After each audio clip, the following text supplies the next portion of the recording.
We're going to call the meeting to order. If everyone could rise, pledge of allegiance, please. I pledge allegiance to the flag of the United States of America and to the republic for which it stands, one nation, under God, indivisible, with liberty and justice for all. Clerk, could you please call the roll?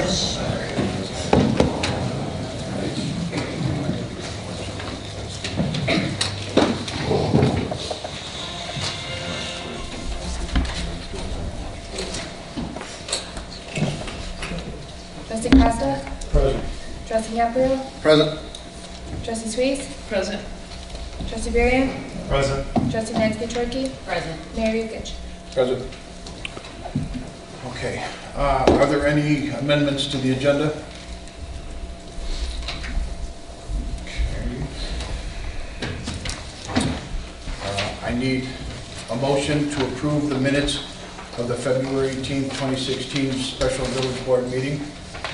I move to approve the minutes from February 18th. Okay, so Trustee Suisse. I'll second. And, no, Trustee Caprio. I didn't get it. That's all right. Okay. Pardon? Yeah. Madam Clerk, please call the roll. Trustee Costa? Aye. Trustee Caprio? Aye. Trustee Suisse? Aye. Trustee Varian? Aye. Trustee Nancy Abstain. Motion carries. You're abstaining because you weren't approved. Okay, next is going to be reports and communications from the mayor and other officers. I will start. As you know, at the February 18th special village board meeting, the construction contract was awarded to True Contracting for the renovation work at the new village hall. Demolition work is underway and some framing work has begun. As construction progresses, we will continue to provide updates. American Legion Auxiliary Shredding Event on Saturday, April 30th from 9 a.m. to 11 a.m. Join the American Legion Auxiliary John Olson, Unit 18 at 15052 Archer Avenue in Lockport for a document shredding event in the post parking lot. Bring your old personal documents to get rid of them permanently. The following documents will be accepted: medical records, financial statements, credit apps, bank statements, documents with social security numbers or driver's license numbers, bank checks, tax records, and legal documents over 8 years old. Additional information is posted on the village's website. Then we have a Certificate of Achievement for Excellence in Financial Reporting.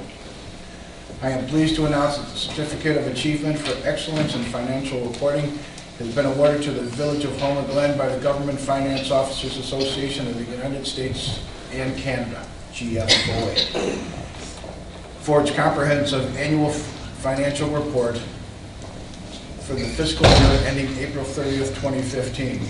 The Certificate of Achievement is the highest form of recognition in governmental accounting and finance reporting, and its attainment represents a significant accomplishment by the government and its management. This marks the village's 14th straight CFAR award. Thank you to Finance Director John Sawyers and Accounts Payable Clerk Gina Sprano for the efforts in achieving this award once again. This award is an exceptionally important sign of the Village of Homer Glen's ongoing commitment to financial integrity. So, John's not here, but he's always done a very good job, and we see he's continuing with it. So with that, we'll start with Trustee Varian. Nothing to report this evening, Mayor. Okay. Trustee Knightsky. Thank you, Mayor. The Parks Committee held their February meeting on Monday, February 29th at 6:30. Just a reminder that all residents are invited to attend the Parks meeting, which are held the fourth Monday of every month at 6:30 here in the Village Boardroom. I also have a few meeting packets here in the back of the room if anybody would like a copy. Several residents have expressed concern over the vandalized boardwalk at Erin Hills Park. At the February Parks meeting, a resident brought several pictures, which are attached in your packet, of the vandalized boardwalk. I've also received an email with more pictures of the boardwalk. The village is aware of the vandalism and is researching possible replacements to the boardwalk that would be durable. Reminder, if you see vandalism or suspicious activity in our parks, please contact the Will County Sheriff immediately. Erin Hills Park will be receiving new signage in the coming weeks. A sign will be placed at each entrance to the playground shelter area of Erin Hills Park, stating the park hours and several key park rules.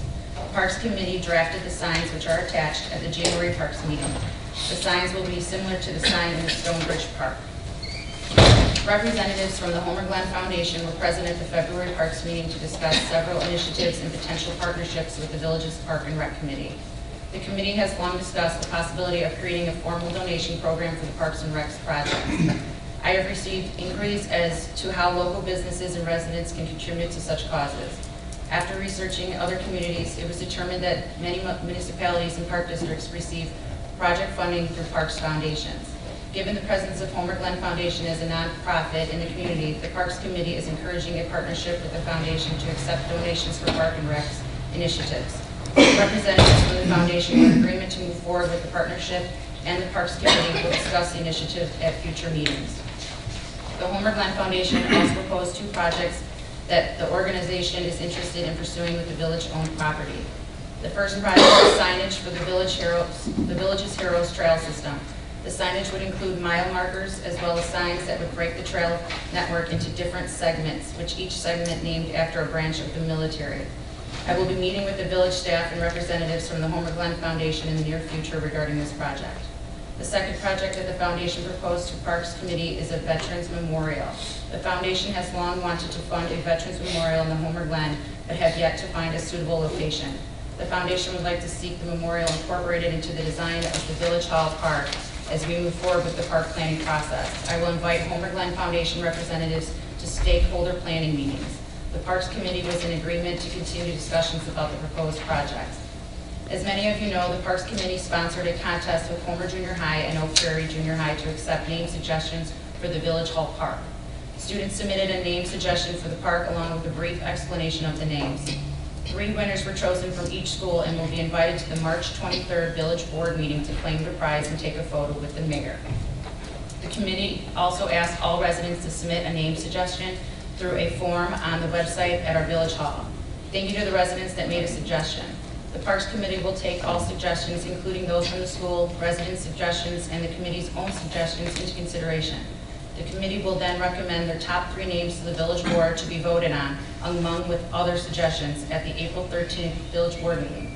Again, thank you to everyone who had helped make this naming process an exciting project for our community. Finally, the Parks Committee is discussing the possibility of incorporating disc golf into the Village Hall Park. The Parks Committee is looking into disc golf equipment and will be using on-site visits to the near future. Thank you to Trustee Rogers, who provided cost estimates for the equipment. Again, all residents are invited to attend Parks meetings held on the 4th Monday of every month at 6:30. Please check the website as meeting dates are subject to change. That concludes my report. Trustee Costa. No report this evening, Mayor. Trustee Suisse. Thank you, Mayor. The Village of Homer Glen was named a 2015 Tree City USA by the Arbor Day Foundation in honor of its commitment to effective urban forest management. Weather permitting, the prescribed burn for the Erin Hills Park may take place in the next 2 weeks. Residents should have been notified or will be receiving their notification very soon. And as a reminder, Earth Day Arbor Day will take place on May 21 at the Konos Farm. We are still in the process of accepting unique vendors and demonstrators for this event. That concludes my report. Thank you, Trustee Suisse. Trustee Caprio. Just a brief report for the Parade and Festival Committee. Our regularly scheduled meeting for the 3rd Tuesday of the month would have landed on Tuesday next week, which is Election Day. So we're in process of changing that meeting to the 22nd of the month. And then just a reminder that the Homer Festival is scheduled for June 23rd through Sunday, June 26th. All plans are going well and in order, and we look to have a great festival again this year. So that'll conclude my report. Thank you, Trustee Caprio. Village Clerk. No report. Village Attorney. Nothing, Your Honor. Public Safety Officials. Village Manager. No report. That's all set. Next is public comment. Okay, no public comment? That was easy. Okay, legislation and action items. 1, special use permits for CBR Fitness Company, DBA Anytime Fitness. Is there a motion to approve ordinance number 16-005, An ordinance granting approval of 1, a special use permit for a health club in the C2 local business district, and 2, a special use permit for hours of operation beyond the normal 6 a.m. to 11 p.m. business hours for a 24-hour health club for certain real property located at 12513, 12517, and 12521 West 159th Street, Homer Glen, Illinois, 60491. CBR Fitness Company doing business as Anytime Fitness, case number HG-1601-S. Do I have a motion? I so moved. Trustee Trikey. Do I have a second? Second. Second would be trustee Durian. Any discussion? Yes, Mayor, I have some questions. Is the petitioner here? I am. Oh, okay, hi. Could you do me a favor, just step up at the Sure. stage?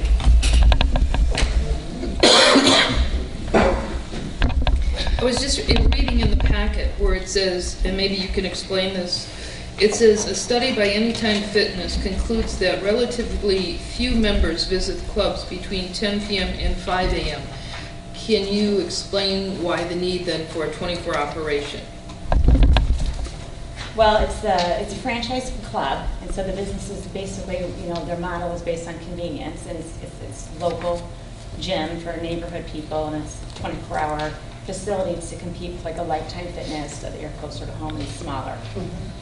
I do have some information on usage patterns that the club puts together. They have about 3,000 facilities right now, just over, and they gather usage patterns to show us how many people are in the club. There's particular natures of businesses that have hours of operation that are not traditional, police officers, nurses, other types of industries. So that's who we usually see late hours at night. The averages show that between 9 p.m. and midnight, there's about 3 to 4 people in the club.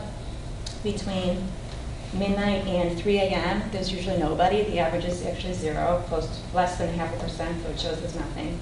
And then about 4 o'clock in the morning, there's between 3 and 4 people in clubs on average.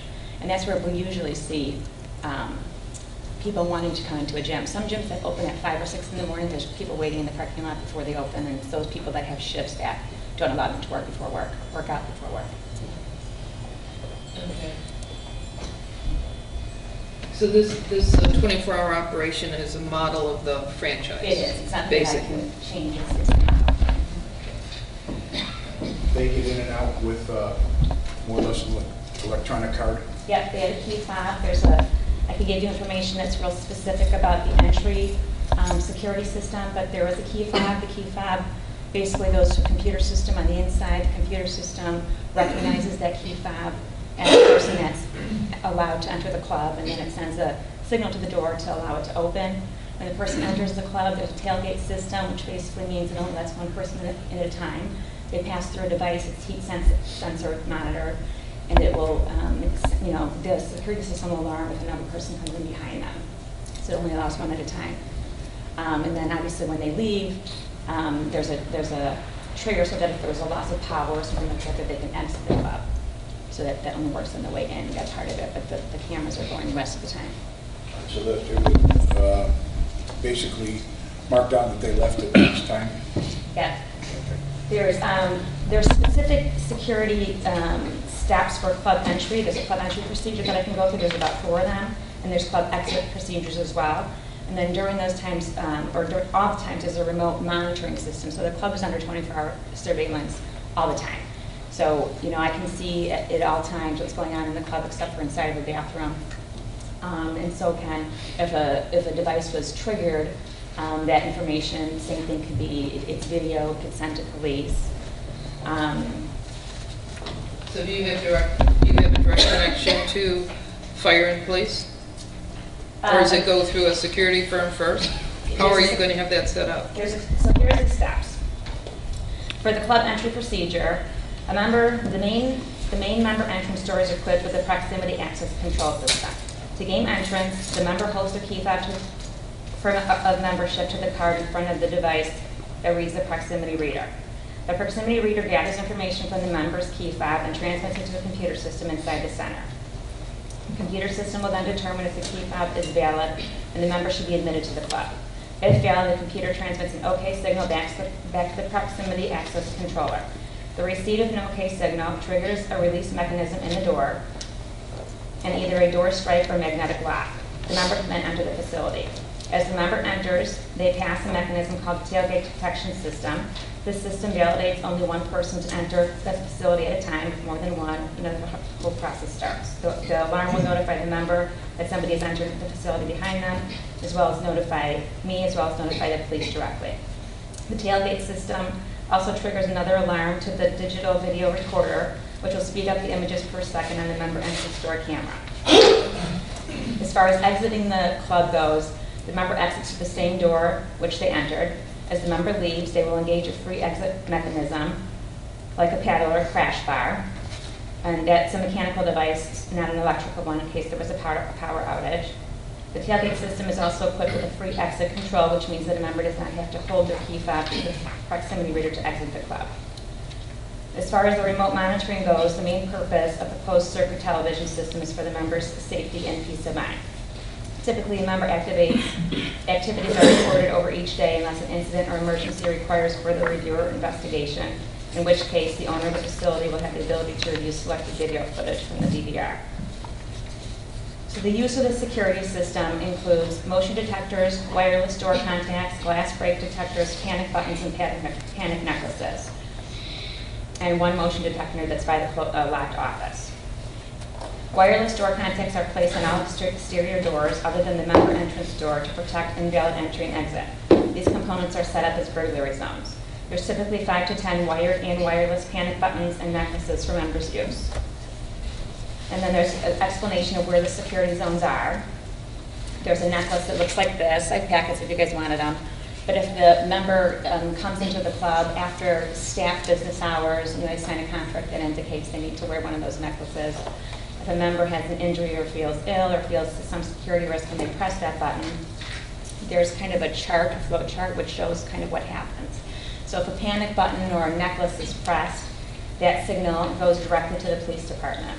It also notifies me, but it doesn't wait for a response. It goes directly to the police department.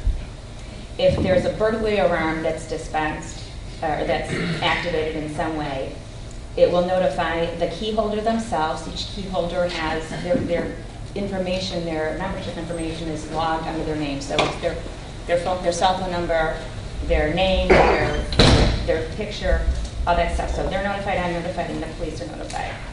The system will try to, let's see. Okay, so they'll first call the key holder. Sometimes there's a mistake that if the police calls the key holder, and there's usually some kind of a protocol where they know if they ask them for a security code and they give it. If there's some kind of they know that if they're in danger, they might not want to give it, and the police determination if they want to come to the scene or not at that point. But if the key fob holder does not answer, then the police come. That's how the system's set up. And if nobody answers the key fob whatsoever, the police come. And then even if the police don't come and they determine it was some kind of false alarm, I'm still notified and I can see it, on my computer and on my iPads and on my phone. I can view what's going on in the club 24/7. So I'll be notified any time an alarm is triggered, whether it's burglary or panic alarm or whatever it might be. What are the staffing hours there? The staffing hours are up to us to determine, and so they're typically between 6 a.m. and 11 p.m., but there's some variation in that depending on the holidays, things of that nature. It's almost never staffed after 11 p.m. and before 5 a.m. Okay, so everybody's on their own then? Yep. Okay. Can I make also a recommendation? I went to the club in Orland today, and I thought, well, I was going to recommend this anyways. They have 3 rooms there, 2 with showers, and on your floor plan you have them all marked unisex. Why aren't you marking men, women, and a unisex? It's a franchise model. They find that most people don't shower there, but they would like to have at least 2 showers available. And so this way, if there happens to be 2 people taking a shower, then the bathroom that's available without a shower could be for a man or a male or a female. Right, but you have all 3 unisex. Right. Meaning that if 2 guys want to take a shower at the same time, they can both do that, and it's a one-person entry, and they can lock the door behind them. Dr. Schwartz, can I ask you, in the Plan Commission minutes, there was a mention, you mentioned something about the lighting on 159th Street. I don't know if that was a question from the petitioner. Why was that in there? It said here, What Member page? O'Donnell asked if the state plans on putting lights along 159th Street. Yeah, what page are you? That's in the minutes. That is on the February 26th minutes, page 6 in the middle, where it says Member O'Donnell, and it says Mr. Schwartz states that lights will only be placed at major intersections. Yeah, that question came up from one of the plan commissioners, and my understanding, and our village engineers here that can clarify, but my understanding of the 159th Street project is that the lights are only going to be put at the major intersections. So No, they wanted to know if there would be maybe, I think they were getting at if there weren't lights, if the lights were turned off, or if there was a limitation condition placed on when the lights should be turned off. Since this is a 24-hour proposal, our lighting ordinance would allow lights in the parking Right. lot to be on 24 hours. The question kind of came up in the sense that if these parking lights were made to be turned off or programmed to be off at a certain hour, would there be any light on the property based on what's happening along the street? There will be, because So- they have approach lighting with the 4 and 3, so there'll be Right. plenty of lights out front. Right, I mean, they're near south, my understanding is Bell and 159th is going to have lights. In South then- Bell with the 4 and and 3 South- too, and so South it'll Bell be as like well. continuous lighting. No, All right, obviously, I was there's, just curious. obviously there's bonfire, and then there's the arc glass. So it's not, this business is not immediately at that corner. It's down a bit from, I know, but from the those intersection. 3 lights are gonna go past South Bell, so that'll probably be right in front. So there may be some bleed over light from the public roadway. Okay, I think that was, for right now, I think that was my main concerns. Well, I have one question, actually, a couple of my questions were asked, but when I first started reading the packet, I had some concerns about 24-hour service, but then reading the sophistication of the system puts my mind at ease. But one question that I do have is, if I'm a member of the club and I swipe my card, can I pass it to somebody behind me, coming right behind me, and they do that to 10, 15, 20 people? You can't, because you have to swipe your card, and then the door opens to one person, and the door has to close again before it can be swiped again. And then that same, it would have to be another person's card because that person didn't leave yet. It knows when you leave and when you come in. Okay, so even if you leave and you hit the panic bar, it's still going to recognize that you Yeah, the left tailgate facility? system is the only thing that doesn't work on the way out. So if you open the door on the way out, somebody could follow you without closing and opening the door again on the way out. But if somebody comes in, there's a motion detector that's passing that. So if somebody was leaving the club and while the door was open, somebody else came through, it would trigger it. Because there's a heat detector, a motion detector that comes from that direction. Right, but if I go in, if I swipe open the door, passes somebody behind me, they let the door close, that person can swipe again with my card, get in there, and they can just keep doing that all night. They can't because your card is already, they already think you're inside the club. Your card is registered that you're inside That the was my club. question. All right, that's all. Just one other quick question. Go ahead. On the tanning, Yeah. is that, because that's gonna be, nobody's gonna be there, is there a certain limit as far as minutes that's gonna be in? Yeah, the key fobs, there's going to be 2 tanning beds. Again, that's, I'm the person, I'm not a huge fan of tanning beds. It's a franchise thing again. But there's going to be 2 tanning rooms. One's going to be sunless tanning, spray tanning, and they'll just do 1 stand-up tanning bed. And that's only activated through a key fob, and that key fob will only register once every 24-hour period up to whatever the legal amount of minutes are. Now, I haven't purchased the bed yet. It depends on bed strength. Okay. You attend this one? Just a quick question. Any idea roughly how many Anytime Fitness currently exist in the United States? There's about 2,800 in the United States. There's 5 countries that have gyms right now. Excuse me, 5 continents, 2 million members, 3,000 locations. So yeah, it's.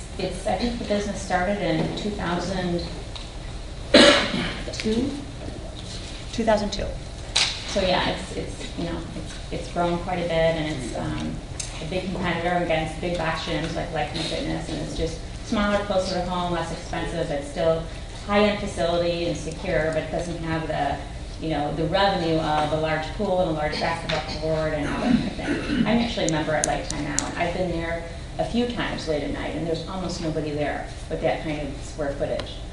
I don't expect to have a lot of activity late night, but, you know, it is available for that, so.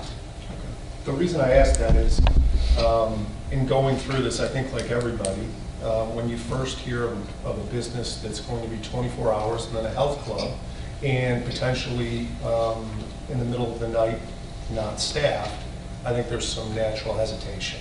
And so through that, I spent a lot of time researching not only any time, but 24-hour and various, and it became clear to me that although this is somewhat new to us, it's not a new idea. And I became more comfortable with it, having gone through the research. So the 24-hour standpoint and the non-staff in the middle of the night, I became more comfortable with it. The other issue that I think was brought up as I read through the minutes from the Plan Commission has to do with the lighting of the outside. I would have two comments on that, I guess. One, in doing some of my research, the two, and I'm sure there's more than this or whatever, but the two instances that I was able to find in which there was police activity involved within any time or a 24-hour, any sort of 24-hour fitness, the two that I found involved instances in the parking lot of the facility, and both of them were unrelated to the facility. So there were two crimes committed in a parking lot where these fitness clubs happened to reside, unrelated to the fitness club. So that, I think, for me, answers the question of if we talk about limiting the lighting of the parking lot, that presents an issue for me. But the other point I would make is, and this one's sort of personal, is when, in reading through the notes, we talked about Circle K, 24-hour, Meijer, 24-hour. Southern Cross is also 24-hour, the emergency center. And that, I'm 200 yards from that facility. I was here years ago when we were talking about that facility coming in, and I was here with neighbors which butt up to the back of that property. Bedroom windows face that parking lot, and many of these same concerns were shared. And I think to a person, if you talk to those neighbors today, their hesitations and concerns were addressed and alleviated, and those lights are on 24 hours a day. They're just, they're done right, Yeah, they don't for flare lack of a back. better term. They just go straight down. I also looked at the landscape plan of this, right, and there's heavy landscaping on this that should assist with the lighting of concerns of residents. And so for me, I think those are the things in my thought process in coming to why I think this is a business that would benefit the residents of this town. I would just, if we keep an eye on a couple of those things, just So an explanation. the one thing that we decided to do was to put some signs up. The building has parking right in front of the facility and then some parking on both sides, no parking in the back. So we were going to put signs up in front of the building that instruct members to only park in the front of the building between this hour and that hour so that no lights would even be going around the building.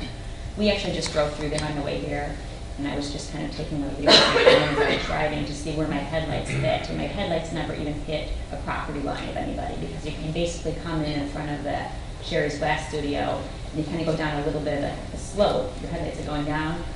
You kind of turn in. There's dumpsters there, and then you're pulling in right into the front of the building. The building is literally protecting the cars from the houses behind it.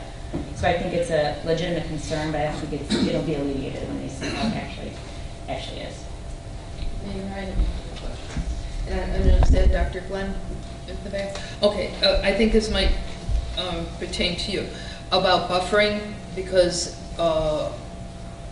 you are going to be putting heavy duty, a lot of evergreens behind there to buffer the back of because there's air conditioner units and everything back there that's almost fairly close to the neighbors' yards. Yeah, the landscape will be started in about probably 2 weeks, weather permitting. Are you going to be using more evergreen for the thickness? Or Yeah, they're what are they? Deciduous plants, and yeah, I'm not sure of the types, whether it's a spruce, evergreen, or arborvitae or whatever, but it was all approved through the formal process. Thank you. All right, I just have a couple. Most of them addressed. When the client comes in, lights go on and off by themselves? When they come in, the lights go on? When The they lights go are on 24 hours. inside too? Mhm. So it never changes at all? Nope. Okay. Do they know that they can't give the card to anybody else? Because the card reader doesn't really know who the person is, it's putting it in front of it. So they know that it can't be used by anybody? Yeah, there's a process that we go through. They sign a contract, but we also go through an orientation process when we sign a new member, and a large part of that is going through all the security procedures and a big emphasis on the tailgating procedure, and they usually sign off on that, and we show them how it works, and we express that we strictly enforce it, and that police will be dispatched if that occurs, and, you know, we can terminate their membership, things of that nature. All right, and then the same thing, if one of the cards is lost, they know they have to notify somebody like right now. Yeah. Yeah, one of the cards is lost, they won't be able to use the facility without it, so they'll have to request a new one, but they would have to, it's their obligation in the contract to notify somebody, you know, as soon as they're aware that it's lost. All right, you have the capacity to turn that card off? Okay, that's all I have. So with all the questions being asked, I just wanted to add one quick thing, not that it's just, I heard you talking about the veterans, but Anytime Fitness does have a charitable contributions program that franchisees are allowed to participate or not in when they sign a franchise agreement. And I did participate in that program, and it basically just means that there's a monthly contribution that's going to go into, it's called Heart First. It's $600 a month, and it goes towards veteran-related funds. So it's mostly wounded warriors, but there's also a program called TIDA for the troops. They do golf outings and things of the nature, and it all goes to families of and veterans. Just for your information. okay. Madam Clerk, would you call the roll? Trustee Costa? Aye. Trustee Caprio? Aye. Trustee Sweet? Aye. Trustee Perrin? Aye. Forgot one. Sorry. Trustee Hetzke, Motion carried. We'll get the staff will get something set up for you right away, so you can get them. You're quite welcome. With that being said,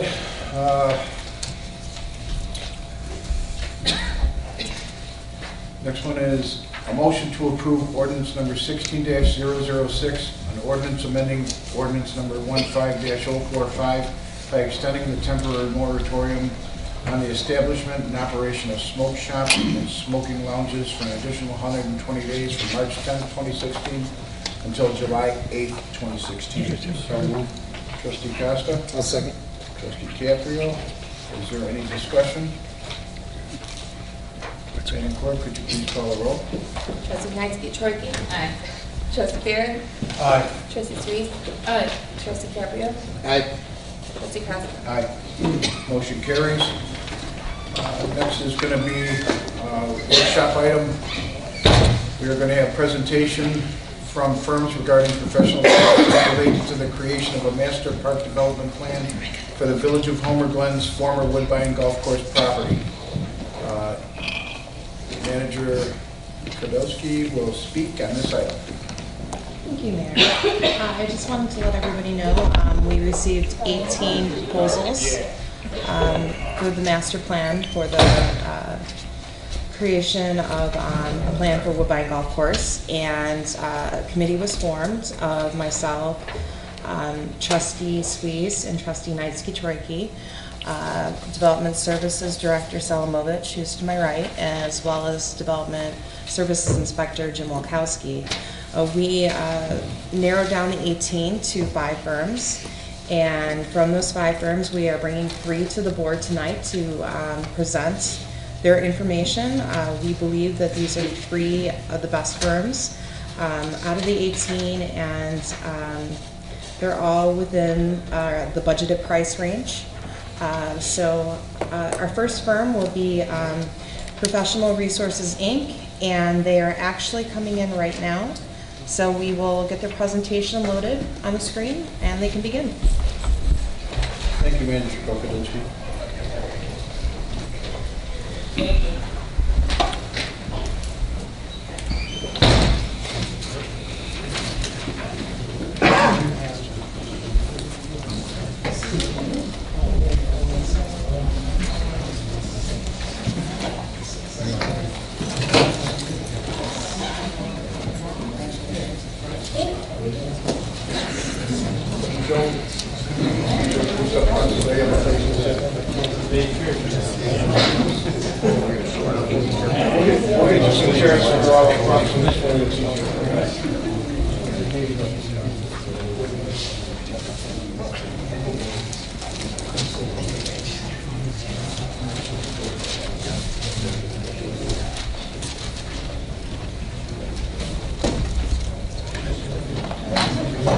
Hi, thank you. My name is Kevin Graham of Planning Resources. We're excited to be here tonight to talk with you. Folks, Daryl's handing out a little handout, kind of our leave behind, but we're giving it to you early. Kind of explain who we are, what we do, and who's before you tonight. What I want to do is just kind of very quickly introduce our team, what our roles are on this project, and then we can kind of get into quickly talking about your project.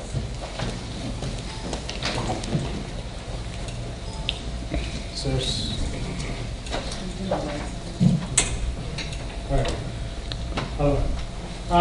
so we've spent some time looking at the property that we're talking about tonight, the Woodbine Golf Course. Yeah. Now, I just kind of looked up and I'm like, wait a minute. This way, so lights, this way.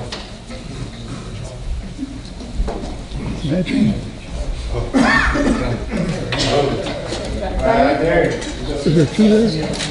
Is there two switches? This makes it, Is that good for everyone out in the audience? So anyway, as I was saying, I'm Kevin Graham from Planning Resources. Our role is team lead for our team project, Planning Resources. We're a firm that's been in business for almost 35 years. We've done some work with you here in the past, and hopefully have the opportunity to continue working with you. We're landscape architects, planners, and ecologists. And we'll tell you a little bit about our individual selves here in a minute. Joining us on this proposed team would be Tria Architecture, who I think you're working with them on your Village Hall project. They'd be assisting us with making that connection and looking at other components on the site. And then our engineer is David Mason Associates, and you'll hear from them in a minute too. They're our civil engineer, looking at stormwater, infrastructure type aspects with the project development. As I was saying, we spent some time looking at this property and really kind of walking it, getting familiar with it, familiar with the resources that are out there, the surrounding land uses, both residential, the township ball fields, the library, those aspects. So we've become quite familiar with the property, with the type of terrain that's there, what's there today, the condition of the landscape that's currently there, as well as with the building. And key to our team, I think, is the knowledge that Jim brings to our team with what you're doing and creating a center for this community. Having the Village Hall there really creates a great opportunity for that potential village green, that concept of the land use. As we kind of introduce ourselves here in a minute, I'm going to have each of the team members stand up and kind of tell you what their expertise is, what their role in the project is. It's also on the sheet. As I mentioned, my name is Kevin Graham. I'm a principal with Planning Resources. I'm a planner, landscape architect on the project. I will serve as the director, project director for our team, ensuring that you get your deliveries, the communication is all happening. Another big part of my role is the public involvement and really kind of directing that public engagement. Assisting me with that is one team member who's not here tonight, but will play a key role in that, and that's Pete Pointer. Pete started Planning Resources many years ago. As we say, he's failing at retirement in our benefit, to our benefit. Pete and I do a lot of public involvement together and have a good approach to finding consensus. My other role on this is that of sustainability.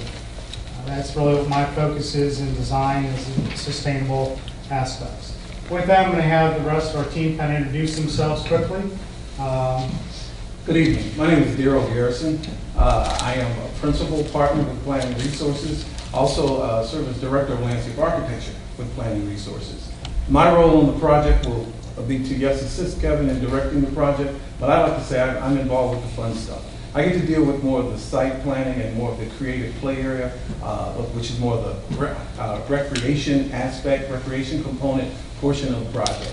That's going to be where my major focus is. My major area of expertise is landscape architecture, of course, but site planning and park and recreation planning and development. My name is Scott Kuykendall. I'm a senior ecologist at Planning Resources, and I will be focused on the natural resources element of the project, and I'll respectfully disagree with Daryl, and because I think I get to do the fun stuff.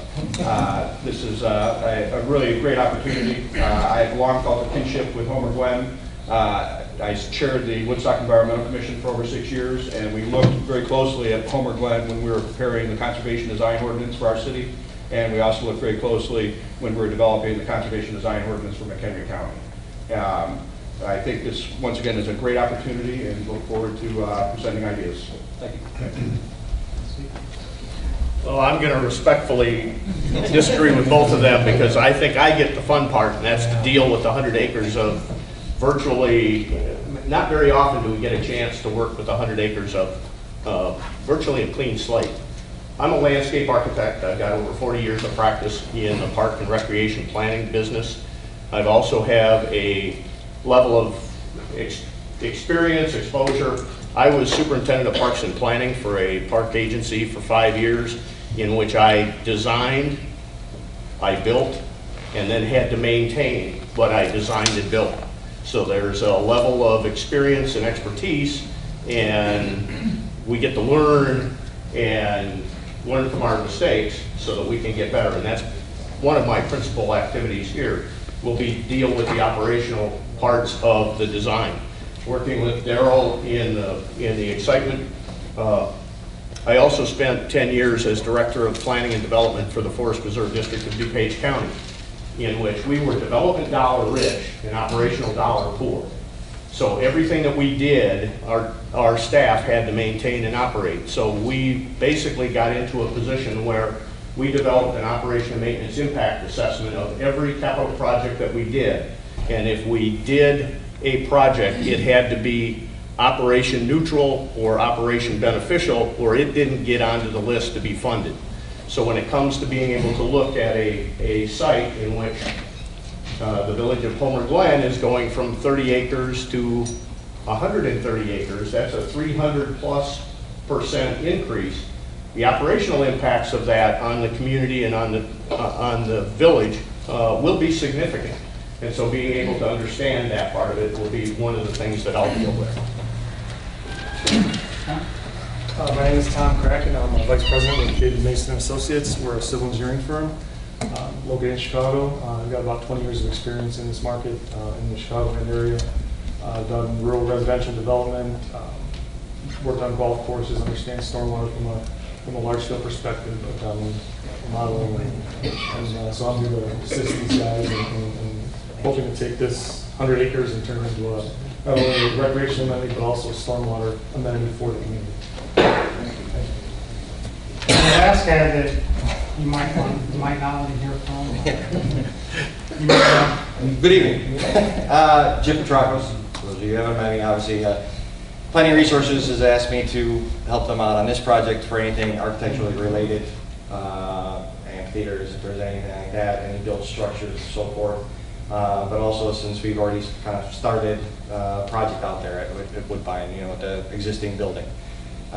This role, I get to take the backseat. I don't get to be in contact, but I do get to help them with what we kind of all talked about already, about how we can start this village hall, what's important in the village hall moving forward, and how that can tie into the site. And then also being a local liaison. Obviously, I'm right next door in Lockport's, understand the needs and concerns of the region and the area and everything, and I've always been here with Homer Glen, so I understand everything that you guys are looking for. So helping the team out and making sure this project is another success. Thank you. Thanks. And what we want to kind of talk about is a little bit to kind of give you a level of insight as to who Planning Resources, who our team is to a little bit about our design philosophy. And really our approach to planning and its focus on the resources. And the land, the facilities that are there, and budgets. And we think that's very important as we start off to look at it. We need to understand your resources, the resources, and the resources that we're trying to work with. Being responsible to the community and the community's values is very important. We've had the fortunate opportunity to work with you folks in the past on some environmental projects and the Dragonfly grant and a few others. And we know the natural resources it's why you were incorporated, and the protection of that is very important. We will respect that, be responsible for it. But then respect to the neighbors and adjacent landowners as well. When we design a project, it should be consensus driven, and we'll put a primary emphasis on that. I mentioned in my introduction sites and sustainability, and I just want to hit this for a quick second and then turn it over to Daryl. Sustainable Sites Initiative is like LEED. You've heard of LEED for buildings, green buildings. Sites is LEED outside.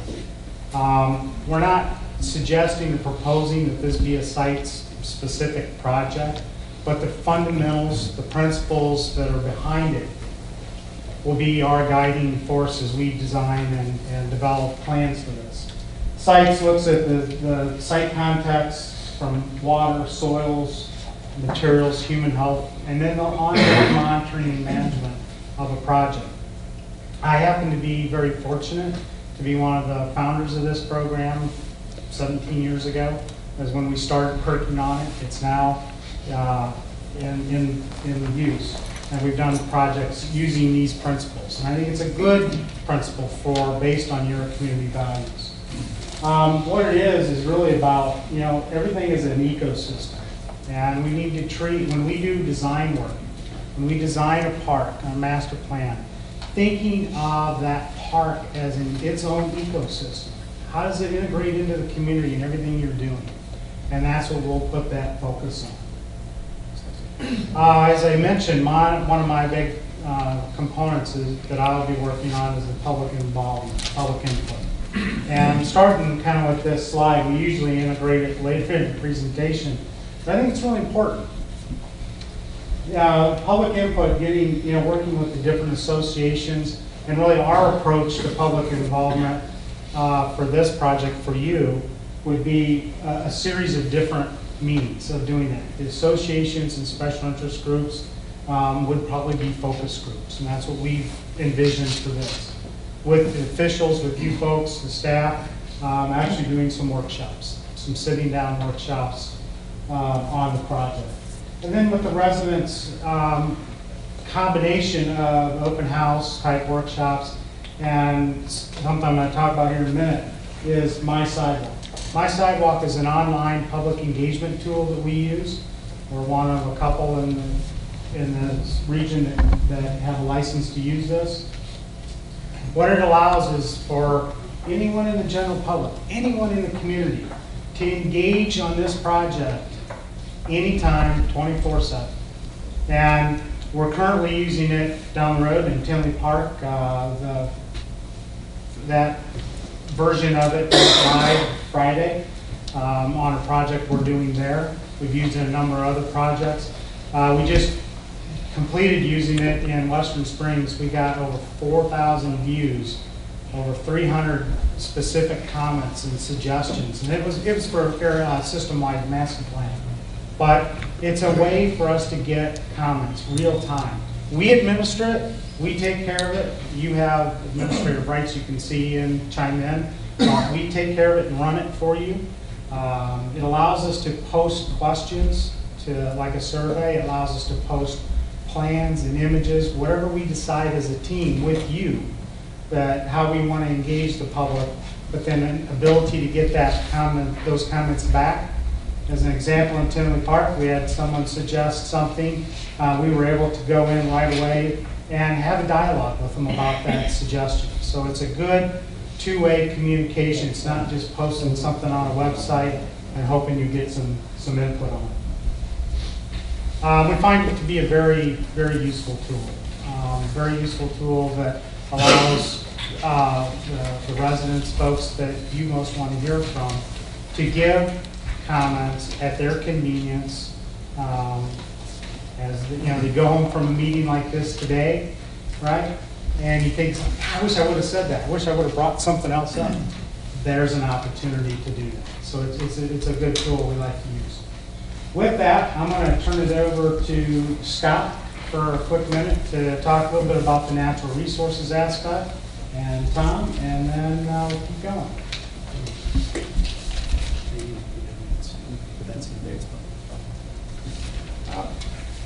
As I said, I'll be focusing on the natural resource component. With over 20 years' experience, this will be a great opportunity to really leave a lasting impact. Rarely do we have an opportunity to convert a golf course back to a natural habitat. Historically, this area consisted predominantly of prairie, woodland, and savanna. And we have a lot of opportunities to restore those habitats on this property. The area right now, as a golf course, has big, vast open spaces and then broadly spaced trees. And that's very consistent with what is a savanna habitat. So this would be an example of savanna up here, where you've got mature trees and large areas of grassland or prairie between them. And like I said, right now you do have vast areas with those trees and open spaces, and we would initially do a habitat evaluation, identify those areas that can be most easily converted to natural areas, and target those areas for restoration. If you have if the main area activity you have a desire out there is open space, there's no reason that we can't convert that from a turf grass that has to be mowed, maintained, and require capital investment to areas that can be self-maintaining and require very little input. The areas can be utilized for both recreational activities and natural habitat. The wetland detention basins, that theme can be carried on throughout the park. There are several areas that I think can be easily converted to wetland. As part of our habitat evaluation, we would look for those areas, and that instead of having just a monotypic expanse of open land, you would have quite a bit of diversity of habitats within that park that provide opportunities as destination points within the park, and also provide different wildlife habitats. One of the things that we focus on right now are monarchs. Monarchs are doing very poorly. So this is an opportunity to really restore habitat for a variety of wildlife that can be enjoyed by residents for generations to come. The wetland detention basins, you'll have a basin bottom, a shoreline, side slope with wet mesic vegetation, and then upland prairie. And once again, those themes can be carried on at various points throughout the park. And then wide expanses of prairie, and then clusters of oak savanna. Right now, I don't think the trees out there are native species, but I think what we could do is utilize what's out there now, and so you have immediate feedback, but we can plant native species so that 100 years from now, looking long term, it is something special, and once again, for generations to come. So we'll be focusing very heavily on natural resources as part of this, which is also in keeping very much with the values of the community. So with that, we'll turn it over to Tom.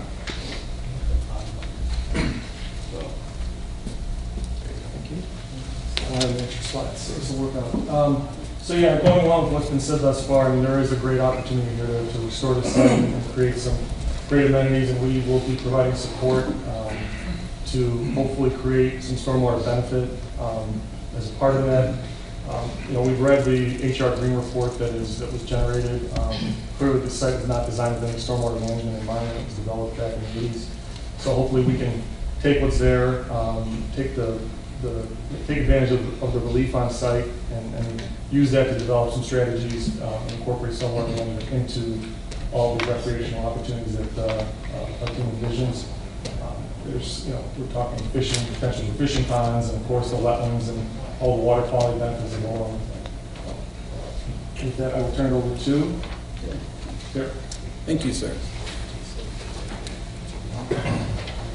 Again, name is Daryl, and although I may not look like it, I bring over 27 years of park and recreation planning.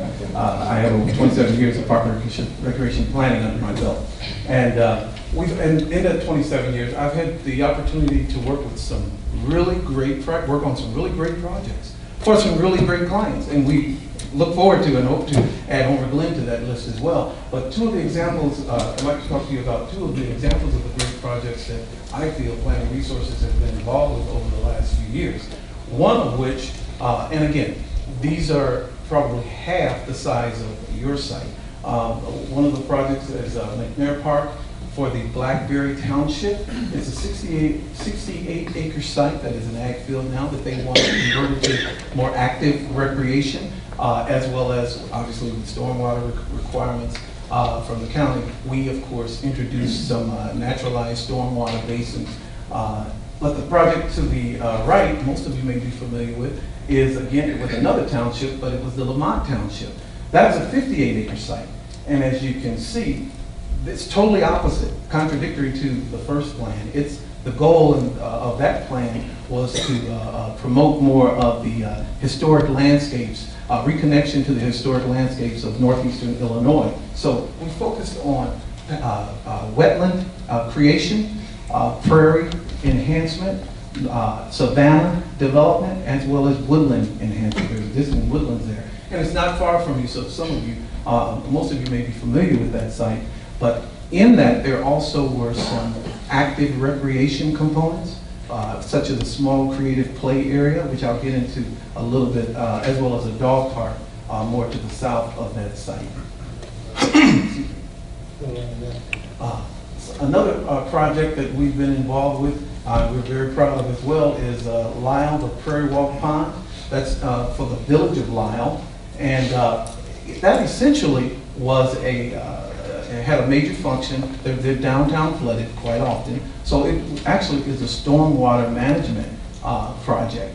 However, we wanted to make it more of a recreation amenity for the community as opposed to simply just the function of controlling stormwater. So we enhanced it naturally, of course, because we're planning resources. In that, of course, we added paths. There were opportunities for interpretive areas that we developed. And they, of course, wanted some active recreation components as well. So there were nature-themed recreation, a playground, play areas, environment associated with that, a splash pad as well. Now the area, the photograph to the lower right is not the splash pad. That's to the left. The one to the right is the actual stormwater basin area with aeration. Additionally, we're involved with a project called Lyman Woods. The client itself was, in part, Downers Grove Park District, the Village of Downers Grove, and of course, the Forest Preserve District. That's the Lyman Woods is owned by those three entities. So that was a major feat getting things through, but nevertheless, it was a great project.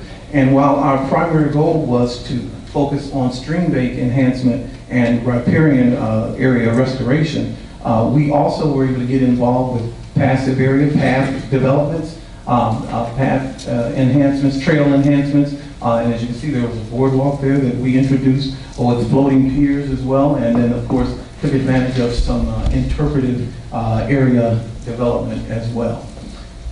In addition to natural areas that we've developed, we too have also been involved with our relationships and clients, municipal clients. We've designed several and quite a few veterans memorials areas, as well as monuments that were geared and focused on volunteers of the community.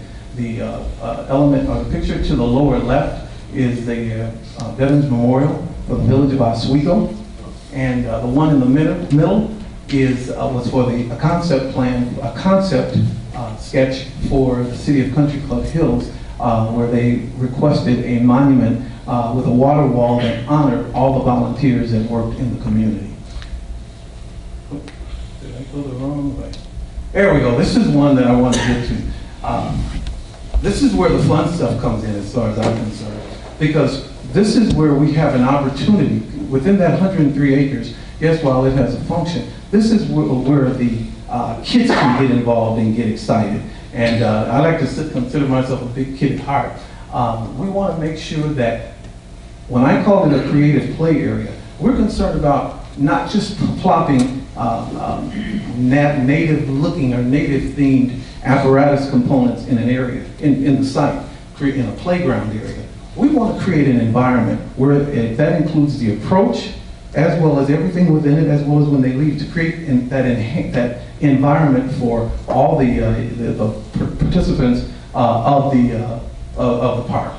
So we look at more native-related, natural themed elements, and while those are yet pre-manufactured, they yet are, they're fiberglass for the most part, they yet are nature themed that will inspire the kids and provoke that desire for more adventure and nature. And those could include climbing walls, as you can see to the upper right, as well as balance beams, boulders, the introduction of boulders. And once you leave that, the creative play area, in that 103 acres, there's also an area to focus on village events. Within that 103 acres, this site could and should be known as the place to be in Homer Glen. Almost like when you think of Chicago, you automatically think of Millennium Park. Well, that's kind of what we create here. It's more of the flagship, more of the destination for Homer Glen. Within that 103 acres, there should be an area designated somewhere within and around the village hall that could be used as your festival space. We like to coin it as your village green, but nevertheless, your event space where you can have a lot of your summer events, as well as even winter events, for all that matters, within that, as well as perhaps then flanked by the memorial at the end. You never know. Then, of course, there's sensory aspects, sensory components associated with the project. And I do want to back up, as I was talking about that creative play environment, I want to make sure that you're aware, anything we do, obviously, is going to be ADA accessible. It's definitely going to we will make sure it's ADA accessible, as well as have that component geared more toward the senses, the sensory playground for all. It will definitely be a playground, that's a play area that is inclusive, as well as focus on the sensory components. So with that, I'm going to have Steve come and talk more about the operations aspect. Yes, sir.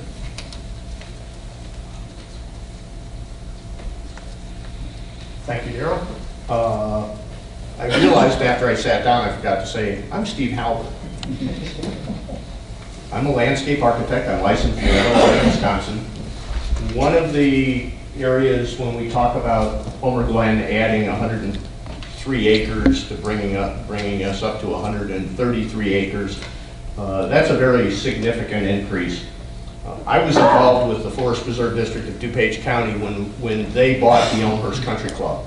And when they got the pen out and wrote their name on the bottom line to buy that country club, that more than doubled the number of employees that the district had. So that was a major impact on the district. I was involved with the integration of those new employees into the fabric of the rest of the district. That was the maintenance, the operation, and all the aspects of that. And because I happened to have a little bit of a golf background and knew how to spell the game of golf, they made me the general manager. So I was involved with budgeting, personnel, planning, determining how many man hours we were going to need, working with the golf course superintendent, doing the food and beverage operation. And my background, I'm a landscape architect. So that motivated me. After about 4.5 years, I came out of Illinois Benedictine with a master's in business with a concentration in finance. So I understand the aspect of what it takes from a standpoint of of operating and managing those kinds of facilities. I've also been general manager of a golf course for about 7 years, somewhere in my years. I am a few years older than Daryl. Just a few. Yeah. But when it comes to the Homer Glen Village Green or the Village Commons, operation and maintenance begins at the design stage. So when we look at design, we look at, again, what we need to be able to do to operate, maintain, and manage it. 103 acres mowed with a 6-foot wide mower will take about 28 hours. That's almost a man week. If you put one guy out there, he's got at 5 miles an hour going up and down. By the time he gets to the other end, he's going to have to turn around and start at the beginning again. So those are the kinds of things that we look at. We look at how we can group and cluster things so that trimming and maintenance isn't a significant impact. We can go out and do things once and be done with it and not have to go back. Again, I mentioned earlier about the operation and maintenance impact statements. We can look at things from a standpoint of what might that take to operate and maintain it? What might it take from an equipment standpoint? What might it take from turf products? What might it take from the mowers, the type of mowers? Large mowers, you have to send trim crews behind. Smaller mowers, you need a lot of them in order to get the job accomplished. So the happy medium of that. Expertise as far as the kinds of people that you need. The Sanctuary Golf Course is down the road. I designed Sanctuary Golf Course. In addition to that, I assisted the New Lenox Community Park District in writing job descriptions for the golf course superintendent, assisted them with the advertisement, with the interviewing, and with the selection of the golf course superintendent. And that opened in 1997. And the golf course superintendent is still there. So I think we did a pretty good job of picking somebody to do the job. When we look at schedule, there's a progression of schedule design and going through the process and implementation. In addition to that, we have looked at the fact that the district, that the Village of Homer Glen has made a significant capital investment in the facility. And what we'll need to do is look at ways in which we can bring that facility online as quickly as possible. We applaud the village for making trails and opening up and making that facility basically public accessible now.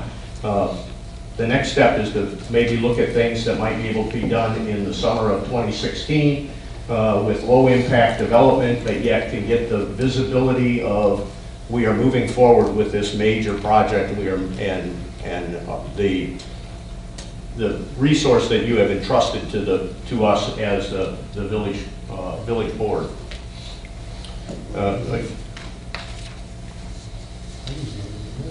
We're looking at short-term.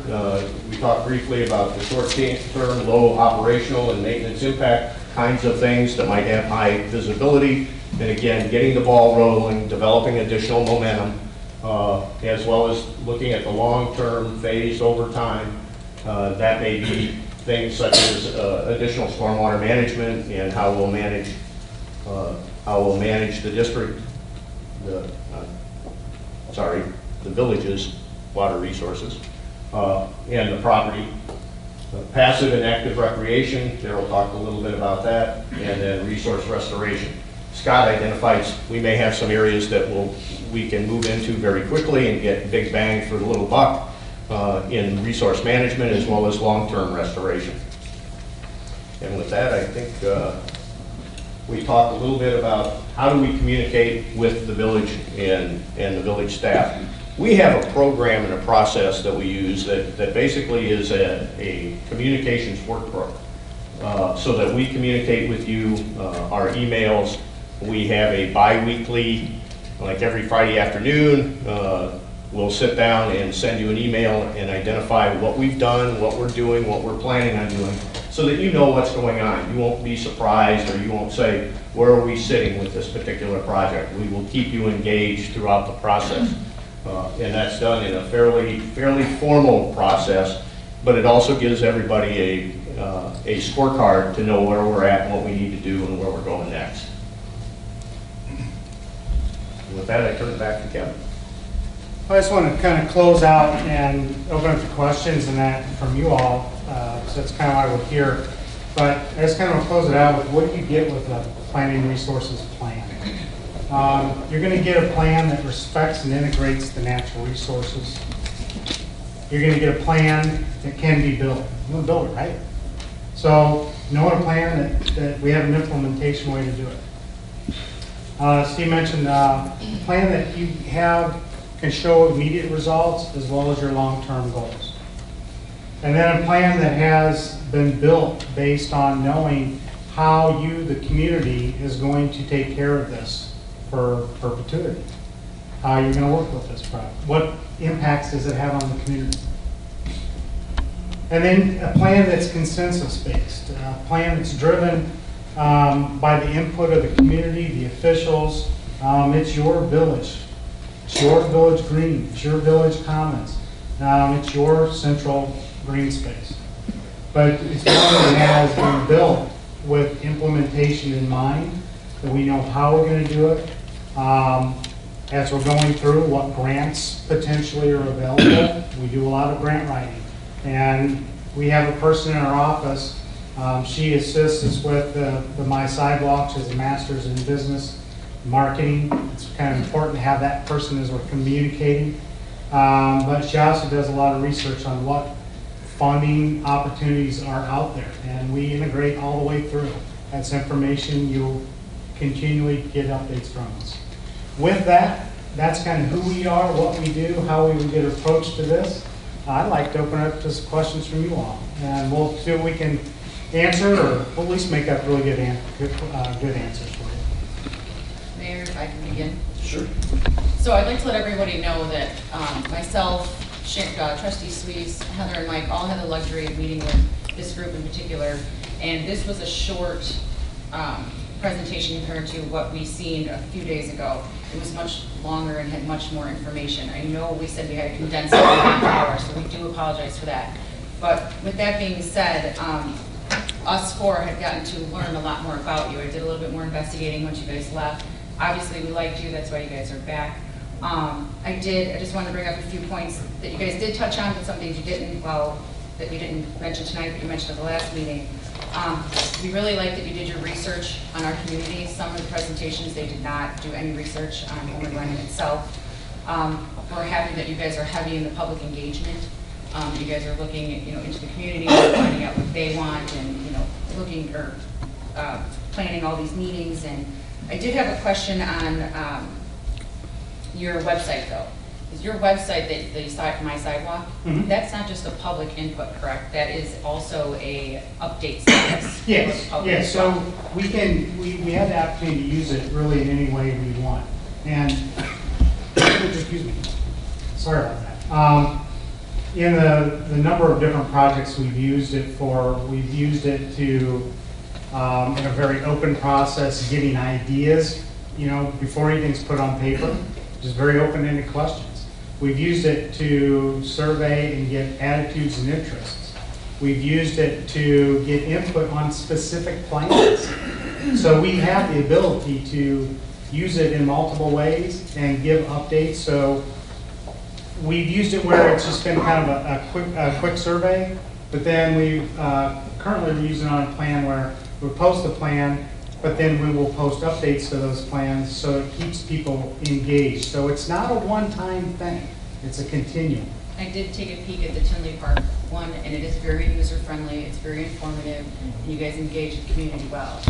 I like that you guys are willing to meet with the stakeholders, especially the residents that live around the park, to get their information and get what their concerns are. With that being said, I do have just two additional questions. A few of you have mentioned what an opportunity this is to work with 100 acres. How many previous projects have you done with 100 acres? We've done projects in thousands of acres. Okay. So it just seemed like yes. you guys were... We showed a couple examples just to kind of show the difference in the way you might look at a project. projects are all scales and all sizes. We are, projects range in hundreds of acres typically for us. It's not uncommon. The one that I did mention tonight, if I could add, was Lion Woods. That was 135 acres. So from a natural resources perspective, part of the reason I find this such an exciting project is we really have a blank slate to work with. We've got a palette that we can start from scratch. A lot of times when we're doing restoration work, we're dealing with a site that's heavily degraded, and you have to work so hard and invest so much capital just to bring it up to the point where you have a palette to start working on. In this case, it'll be very easy for us to convert from turf grass to a prairie area. So the actual expense from bringing it from start to finish is going to be much less. In some cases, we talked a little bit about drain tiles. So in some cases where we have wet areas, it can be fairly simple just to disable those tiles. As long as we're not going to be adversely impacting adjacent properties, and that's another reason with something on this scale where we've got stormwater on site, we really have control. And so those are very exciting opportunities. And the other thing is, it's just not very often that you have an opportunity to take a golf course back to its more natural state. And so that's kind of an exciting opportunity as well. And then to work in Homer Glen, like I said, I've got very strong kinship. I've looked at Homer Glen very positively for over 10 years now. And to have an opportunity to actually work in collaboration and leave a lasting impact is something I do find very exciting on a personal and a professional level. And so when we talk about exciting opportunities, that's probably what we're talking about. And one of the other things I wish I had mentioned is, when we were looking at this from a habitat restoration standpoint and developing plans for restoration, we'll be looking at the long-term maintenance of that as well. One of the things we had talked about was creating a management plan, and what we can do is essentially create an owner's manual so that, from month to month, you know what needs to be done. That can help lower your operational costs and make it much more streamlined. Ultimately, a natural landscape, if installed properly, and once again, since we have the ability to do this with converting it from a healthy condition, to a natural condition, can bring those costs down. But if it's restored properly, a natural habitat can be much less labor intensive than a high maintenance landscape habitat. And so for all those reasons, this is a really neat opportunity, and I think we can make a lasting impact. I just have two more questions, sorry. Each one of you bring, great contribution to this plan, but who would be doing, if anybody, who would be helping Homer Glen with possible grants? So through our office, we have a couple people that focus on that aspect. Jennifer in our office, who also helps a lot with My Sidewalk, keeps a magic book that keeps expanding and back and forth of all different things. And obviously, as you know, through the state right now, there's not a lot of funding. A lot of those grants have been put on hold, but this is a long-term project. Those kind of things will come back. So as we're designing, knowing how it's the designers looking at it, knowing how to design, to put the right things in place for you for that. But then what she does is she goes out and looks and scanning and looking at different opportunities. Once we know kind of the direction we're heading, she's looking at different foundations and a whole variety of things. So we've gotten grants for ADA accessibility grants and boat access grants and museum grants and all kinds of different stormwater facilities grants. But she works on those a lot, along with one of our other landscape designers. Now, does that process fall within this proposal that you're giving us? Yes. So it's not going out and actually writing the grants. We're not to that point. We need to get the master plan. But as we're going through the process, that's something that's just built into our general operating in our office, is regardless, once you are working with us, she's sending you updates constantly as to, opportunities out there. She'll send it to us as, on the team, so she'd be integral to that. One more question, sorry. You guys are going to be moving a lot of earth, moving stuff around. Me. Are you guys going to do any soil testing? From what I understand, from what I've learned, there's a lot of arsenic on golf courses from the fertilizing. Is there anybody that would be doing soil testing to assure that there's no arsenic? We're not, in this process with the master planning, did not propose any environmental studies like that. That's something you do, in this phase, typically, what we recommend is we're doing a master plan, we're doing an evaluation. We have a lot of experience in looking at the site, from engineering, from golf operations, he used to run golf course, knows how they've been maintained and run. From natural resources, we're looking at different things on site. We're going to keep our eyes open. And if we identify things in areas where, you know what, we got an issue we need to look at differently, we're going to bring it up right away. But in this proposal, that's not, or in our proposal, that's not part of it to do any specific environmental studies or environmental testing. Testing we're not doing at this stage. But we can look at that and identify any concerns. I'm done. Right. A couple quick questions. So your original submittal was completion end of October, right? Right. So, according to your presentation tonight, We think we can speed that it's up. now August. Yeah, we think we can speed that up. Really, a plan like this, we can even do a lot quicker than that. But public involvement is very important. And we want to make sure there's ample time in there to get the right public comments, to get the right engagement with the community, and then with you folks, and meeting schedules and that. So we think August is, late July, August is a realistic time frame that we can commit to. Okay. Scott mentioned looking at this as a blank canvas. That's what it is. Looking at it as a blank canvas, what's the 3 or 4 things, amenities, recreational opportunities that you think would be priorities for this plan? We don't like to predetermine, even though we did say, here's some possible things, and we've said that on this project. It's really a public consensus-driven plan, right?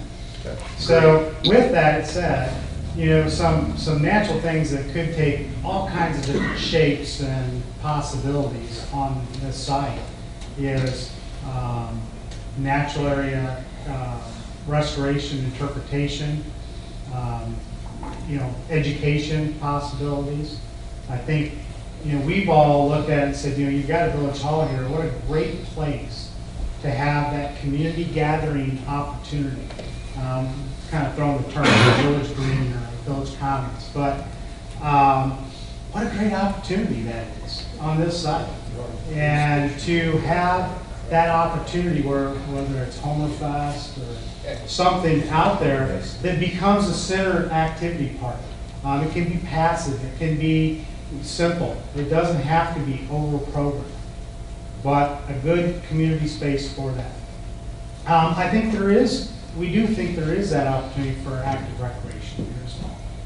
Whether it, being the nature-based type play, walking paths and trail, jogging paths, to some potential component of athletic. But that's something that we really need to sit down with you folks and with the public and get those opinions on and look at different options. But we think that there's plenty of room to look at that.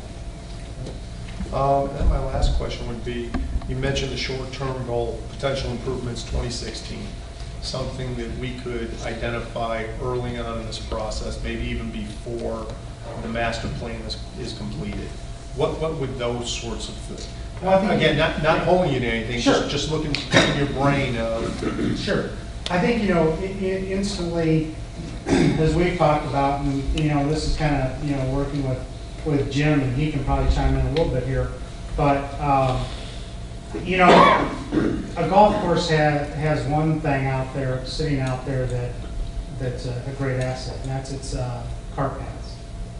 So making connections, I know you've done a little bit of work with that now, but maybe formalizing some of that that was just put in stone to more formal if we start identifying areas that I think it's important, our team thinks it's important to find ways when a community of this size and your values to make this area more usable to the public right away and finding ways to open it up. So we think, that's one opportunity. Steve was looking at and just to throw on, so obviously we have the village hall. We've got a great community room, right, that's going to be built right now. We've got community access on that eastern side, and then it has access out the back to the north, to the parks.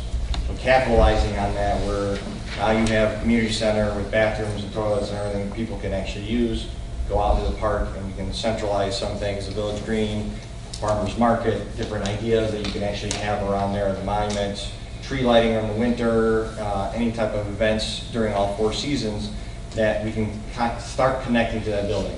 The building was first, we made decisions thinking about access to the back.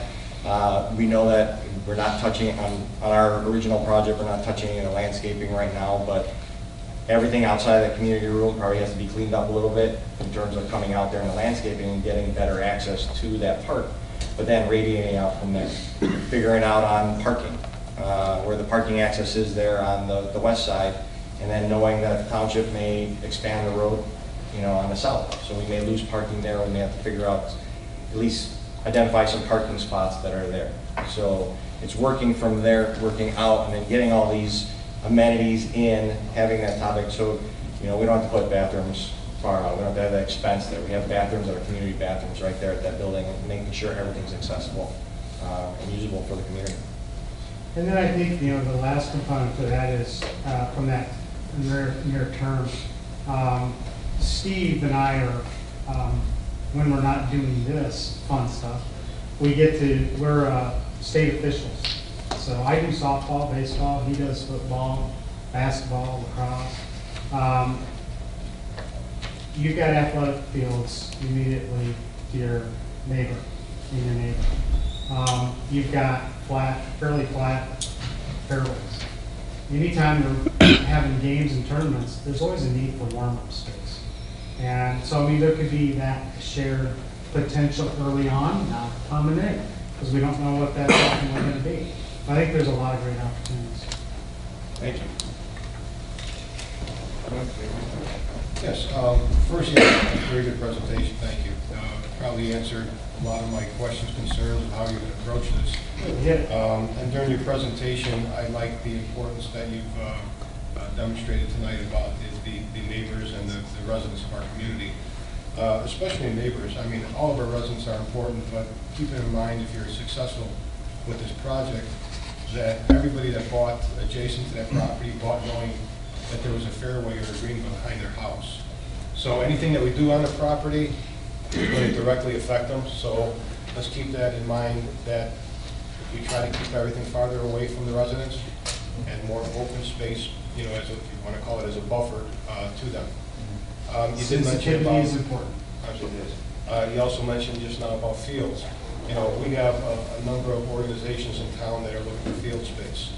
So as you have these community meetings, you're going to find out that our residents are very engaged in everything that happens in the community because it is their community. And generally speaking, they don't come to us after. They want to be involved in the process, and that's important to all of us. I've been involved in the original Park Master Plan a number of years ago, and we had quite a few meetings where people would just throw out ideas, what they'd like to see. I think everybody in the community understands we may not be able to give everybody everything that they would want to see there. Just the size of the property, the topography of the property, things of that nature. But, we want the residents pretty much to get what they really want, if possible. You did mention the grants. We do know that the state, we've heard rumor that the state's having some budget problems. And, Just a rumor. you know, but if the process starts up again, historically, and we know that that may change in the future, what would you think a average time frame from the time you put your application in until the time you get your answer back that you're successful on the grant? What do you think, 3 to 6 months? I'll let Daryl kind of talk about that. We had the opportunity, we've worked with the DNR in the past. We actually helped them do their update to their facilities manual, their guidelines, so. They're using that. Yes, I'll add to that. Excuse me. Again, you're exactly right. When it comes back, if it comes back, but when it comes back, the program, OSLAD program in particular, in Progress Park, the time frames could change, but historically, what it's been minimally 6 months, occasionally 9 months before you get an answer. But typically, we're due July 1, and years back, and I don't want to date myself, we used to always hear at the Illinois Parks and Recreation Show, which was typically around the end of January, January 28th, somewhere around that. As in the last few 5, 8 years or so, you were hearing sometime after that, around March perhaps, worst case, April. It'd be great if you could hear within a 3 to 6 month period of time, but that, I don't think that's, and now with the budget crunch that they have, they're going to really scrutinize. I think the program's going to change. It's not going to be, it'll be a little more challenging, I think, to get the funds. But that just means that we as designers, as well as once we get the input to help identify the program, have to be on our P's and Q's and be sharp with what we know is they're looking for, the hot buttons, as well as understanding what's going to get the, you know, they work on point system. You know, what those elements are that raise the eyebrow that you get the points and say, that project is grant worthy, which is a challenge. We're running late on time right now, so if you've got some questions. No, I think the trustees answered all my questions about schedules, right? Yeah, they did mine too. I just have one quick question. In August, when this plan is complete, do we get a few revisions of it? Is it a single revision? Is it something that can be nimble and we can move from if we like something versus some, you know, other ideas that may come in by that time? Or is it just one version, this is what you get and this is what you Well, you're going to get versions up through there, so it'll be an evolving, it'll be an evolving process. That's kind of the end game. So you're going to see it, give input, modify it, twist it, change it, all the way through. So hopefully in August, that's that change. But obviously, anytime you do a plan like this, and it's a long-range plan with this kind of magnitude, unless you're saying, I'm going to build everything next year, which probably isn't the most feasible way to do it. Something's going to change.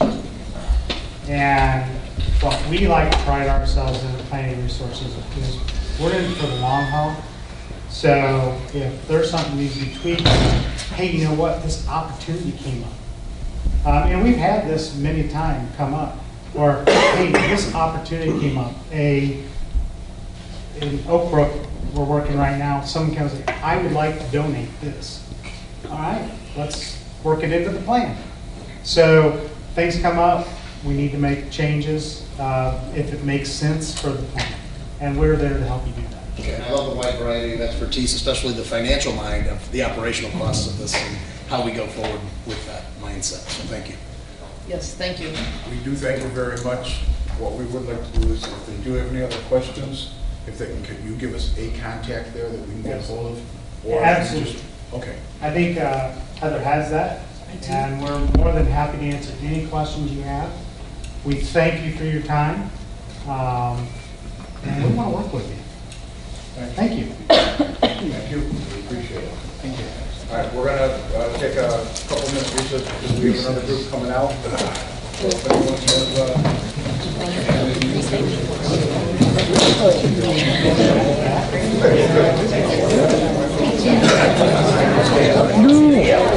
Hitchcock Design. Yeah. So you have the floor, Bill. Oh, I'm sorry. I keep getting this. One second. Well, he knows that. Let him know what you're looking for. Something you want to talk about without worrying you. about seeing it up there, you go ahead and start. Well, so thank you. You're welcome. Thank you, Mayor. Thank you, trustees and staff. of Homer Glen. We are very excited to be here tonight and really appreciate the opportunity to continue advancing as part of your project selection process. The Hitchcock Design Group team does believe that we're profiled very well for this project, and we hope to show you a few things that will get you excited this evening about what the possibilities might be. We're not going to spend a whole lot of time talking about us tonight. We believe that you've invited us here because you think we can do the job, so we really want to focus on you this evening and talk about the project at hand, some of the ideas that we have, and kind of get your reaction on that. So, Are you guys almost set, or? We're almost set. Okay.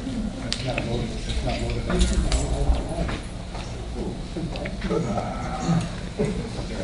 This is always a fine line between looking professional and completely clumsy. You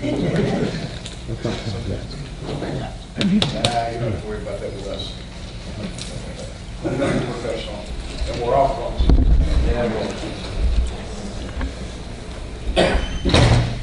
Hopefully you're having fun so far with the process, and I understand we've got 30 minutes to speak. We're going to try to do it in less, so we can get your questions and just have some dialogue about what you see and any questions you have for our team. So we had a good presentation with staff and a couple of your trustees already, and it's been fun to get to know you so far and get to know the project.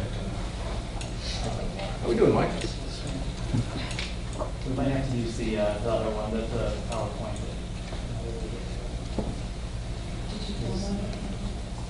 Can you plug into one of our laptops? Mine is on. Can you switch? Because Mike's up. Mike's is up. I've got their part. I've got it on mine. You got a full screen one? Oh, no, because it's a PDF, right? No. Right. It's a PDF, you won't be able to do it. Right. Slideshow. I've got my full screen, if you want to use it. Well, if we think this is big enough, we can go ahead and just Yeah, go ahead and get started. and use that. Yeah, go to view full screen mode. You did do that. Yeah, I've got once, full right? screen.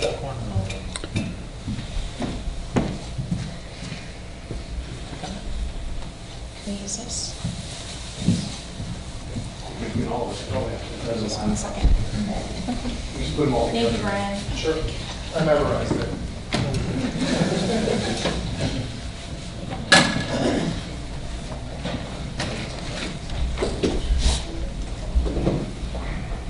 There we go. All right. Oh, wait, hold on, I'm gonna get the remote.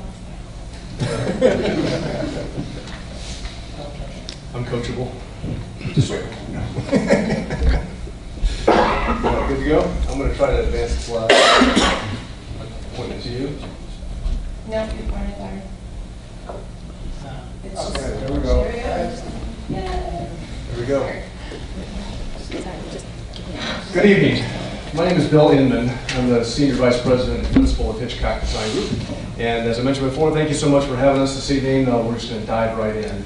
I'm going to use my laptop as the teleprompter so I can look at you instead of the screen to the right of me. And so if I'm ambidextrous enough to actually advance both at the same time, maybe we'll pull this off. So the agenda this evening is to talk just a very little bit about the team that we've put together for this project.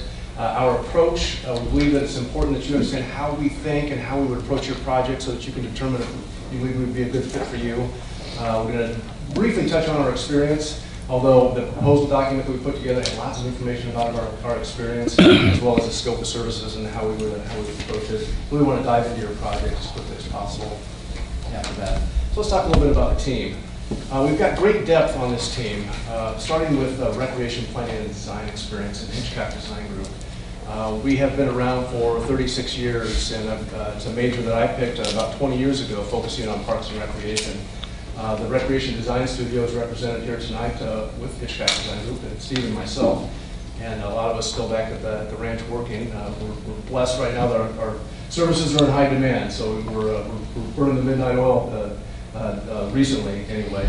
But we only serve municipal and park and recreation providers. And so one day we're not working for AT&T doing the corporate landscapes, we work for taxing bodies, period. We've got AES on the team, focusing on environmental. That's a very important component to this project, we believe, because of the restoration aspect.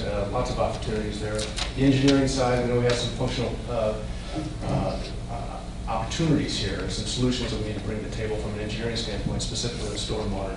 We're going to be able to hit the ground running with our site knowledge because of the work that HR Green has done, which we'll talk about here in a moment, and the research we've done. We've got a lot of local experience. We've worked for many municipalities right around you, and we're going to talk a little bit about our ability to bring you money this evening as well. So I'm going to have our team introduce themselves, just going down the line. I'm Steve Connors. I'm with Hitchcock Design Group. I'm a principal with the company. Been with them for 15 years. Been in the recreation industry for 20 years. Actually started my career out as a staff landscape architect for the Woodridge Park District. And my role, if we're the chosen team for the job, will be really the day-to-day coordinator for the team, as well as communications between the village and the team, and helping to facilitate public meetings, setting the schedule right from the beginning so we can make sure we understand the target dates we have to hit and the milestones, and really making sure that we're taking all of your goals and objectives and carrying those through the entire process and not losing sight of those. Hi, I'm Logan Gilbertson. I'm with HR Green. I was the author of the Woodbine Area Drainage Study.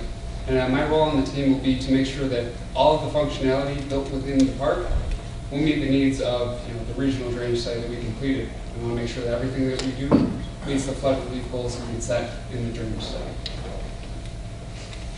I'm Steve Zimmerman. I'm with Applied Ecological Services. You may remember me. I was here about a month ago. We talked about the Long Run Creek watershed, which the site is part of. And Bill will talk a little bit how we can use that plan to potentially leverage EPA 319 grant to do some of the environmental water quality portions of this site.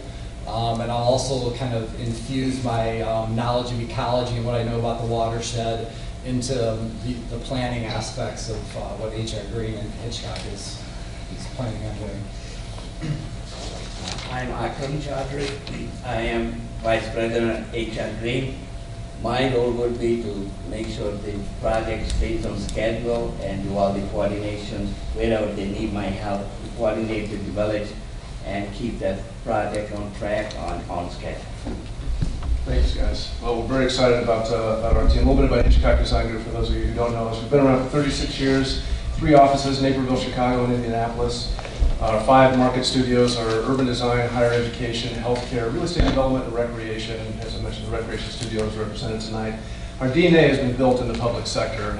It's really what Hitchcock Design Group has stood for since 1980 after it's opened. And in the last 5 years alone, we've been able to bring our clients over $75 million in grant funds, which has been a wonderful source of monies to capitalize quality of life public improvements with a 93% hit rate on the grants that we write. It is a core service that we provide, and that's certainly something we want to talk to you about this evening.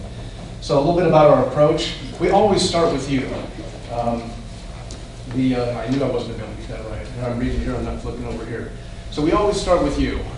Mission statements don't get written in 5 minutes.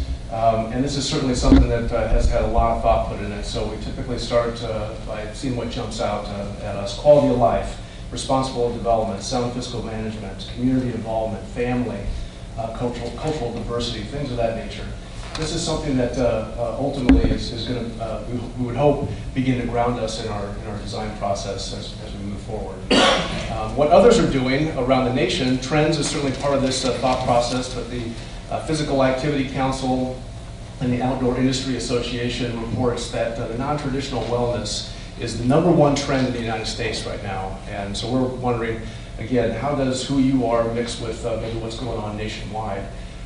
Within that report, walking and biking is certainly at the top. The group fun fitness events like 5Ks, color runs, things like that rank right up there. And fishing and wildlife viewing, mostly because of this new classification and the most active group within our country right now, the active adult, which is the 50 and over generation, which is certainly should be a consideration moving forward in the design. But 30% of us nationwide are still considered inactive.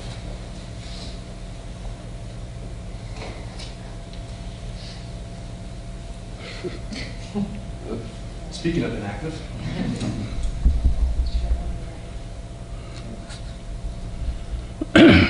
so more importantly is really what you guys are doing. And so one of the things that we look at, we scoured all the documents that we could about you, your comprehensive plan, strategic planning documents, your website, 25,000 residents, 8,400 homes, median income and age, 22 square miles. lots of forest preserve assets within your community as well as township assets that are shared. Love the shared services part, the contracted services part. You're known as the most transparent local government in the area. The preserve, protect, and enhance is very near and dear to the mission, as well as responsible development. Community buy-in is very important to your community based on everything we read, as well as a focus on kids, families, and of course education. Healthy lifestyles leads the charge with many of the planning documents that we've read about. Rural character is critical to anything and everything that is done here. It's definitely something that you want to carry forward and have some continuum throughout everything you do in terms of private and public development. Minimizing negative visual aspects, impacts, and creative funding is certainly part of who you are moving forward. But the variety, inclusion, passive and active recreation, of course, wildlife habitat, natural resources, and then buzzwords like emerald necklace, town center, village green. Those are showing up in your planning documents, and we're curious about how those might be represented within this design moving forward as we help you live the tagline with this particular project, which is community and nature in harmony.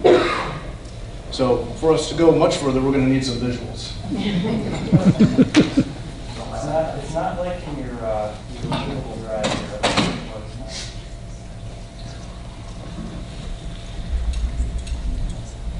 You can go back to what I emailed you to. We'll just switch back to that, the PDF, if that's okay. I'm going to go with anything's better than this. For some reason, it's.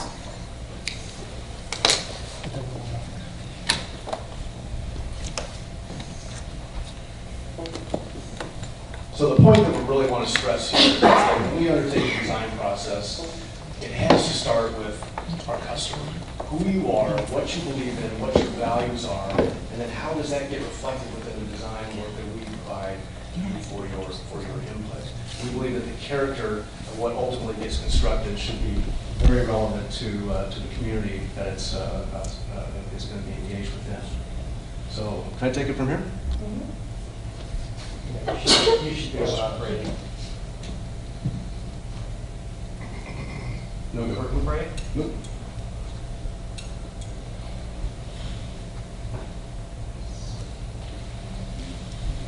It looks great on my screen if you guys just want to cover it up. Here it is. You try to point at that screen. It didn't advance for you. Okay. Time's up. Just when you thought you've made every possible mistake that you made in the presentation setting. Yeah, can you just go over and hit the arrow keys? Yeah, I'm sending in reinforcement.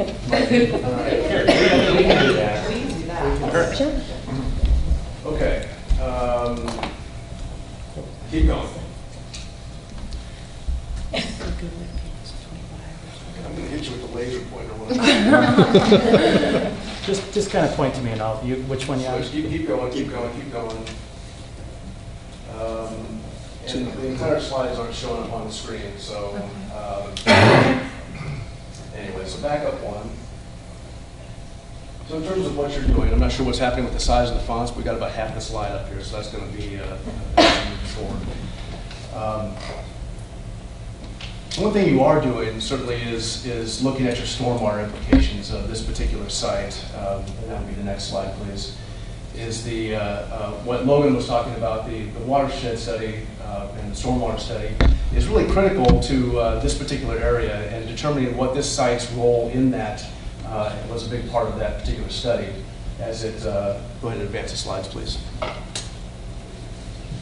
As this particular site had some major impacts to it in order to solve many of the functional issues that surround it, so that's certainly a part of it. So the steps that we would like to go through in terms of how we approach the project, very simple 5-step process. So the board will always know where we're at in the process. The analog, ooh, boy.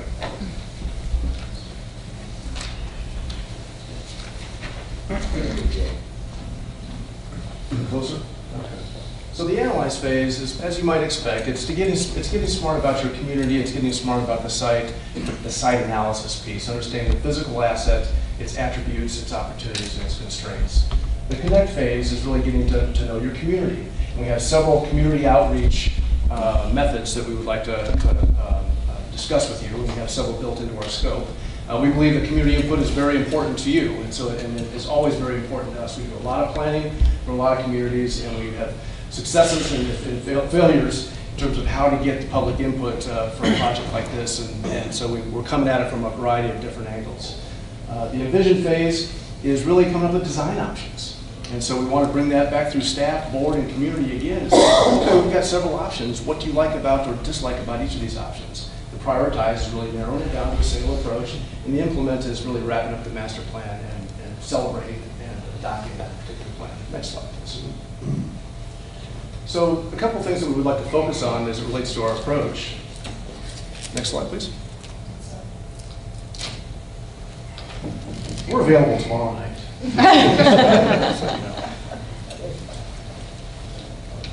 Let's talk about community input. That's what the next slide will show. Is that we want to start out with doing staff workshops, and we're going to be in front of staff 4 or 5 times during this process. Our board workshops are very important to us as well. We have a minimum of 3 touch points that we want to have with the board. Before we get started with anything, we'd like to ask you your ideas. Everybody up on the panel should have some thoughts about where they have been on vacation or the parks that they've seen, things of that nature. Say, hey, I think that our community would really respond to this particular idea. Then we want to come back to the board after we've generated some options. Here's what you told us. Here's what we think your opportunities are. Help you prioritize those and then bring it back at the end as well. We would like to do a digital online engagement platform also. Told a little story at the staff meeting about how I live in Wheaton. They're redoing a streetscape. They had 5 public meetings. I couldn't make any of the public meetings, but I'm guilty about sitting on the couch with this laptop just about every night. And so, but they didn't provide me an opportunity to communicate with them that way. So we would like to give that opportunity to your communities. Establish a web page, some questions, focus questions, surveys, things like that your community can respond to. So anybody in the 60491 area code can get online and respond. And then plus, boots on the ground, being on at the street level, 2 community meetings will certainly be a part of this as well. Next slide, please. Now, the schedule is definitely something we want to emphasize. All of the partners within our design team have great bench depth, and we believe that we can move through this process in time to get you guys in for some critical grant applications. Most of our clients will never say no to a cash injection on a project. We believe that you have some excellent opportunities. Even though we don't know what the design is right now, we have excellent opportunities right before us to bring more funding for your initial phase. We believe that the master planning process, we can move through that in about 3 months. And might trickle over to the 4th month a little bit. But what that does is it establishes a time frame that we can apply for grant applications through the Department of Natural Resources for the Open Space Land Acquisition and Development Grant. Should that come back online again, that's pending here in the next few weeks. So in the EPA 319, that's something that Steve had brought up from earlier about you being uniquely qualified for some EPA grants, as well as the National Parks and Recreation Association coming out with green infrastructure grants in April, which we believe this project will be uniquely qualified for. So we believe that we can compress the schedule a little bit and get you guys ready to apply for those grants instead of waiting for another entire year, which could set you up very nicely for the spring, summer 2017 first phase. Now, specifically with that, you kind of scroll down from this to the top of that slide, is that 2016, this year, is a priority EPA 319 grant funding year for the lower displays.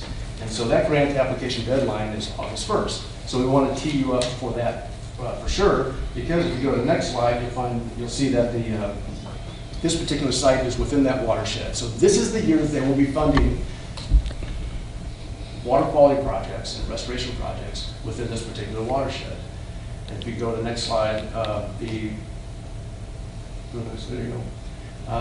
woodbine detention and wetland strategy is already in place and ready to go for that. So once we get that integrated into the design, you guys will be ready to apply for those 319 grant funds, as well as the OSMA funds for the DNR. So a little bit about our experience. At the staff level, we gave a presentation about these 5 comps. Perhaps this would be a great place for the board and staff to start, would be to tour each of these 5 facilities: Settlers Park in Plainfield, Centennial Park in Orland Park, very close to home here, Three Oaks in Crystal Lake, here across in Romanville, Technical Prairie, and Northbrook. We believe that none of these projects are exactly like yours, but we believe they have all of the, many of the similar characteristics of yours in terms of how the projects came together, how they serve their communities, the goals and objectives are ultimately realized. But let's really start with your project here. So throw the next slide, please.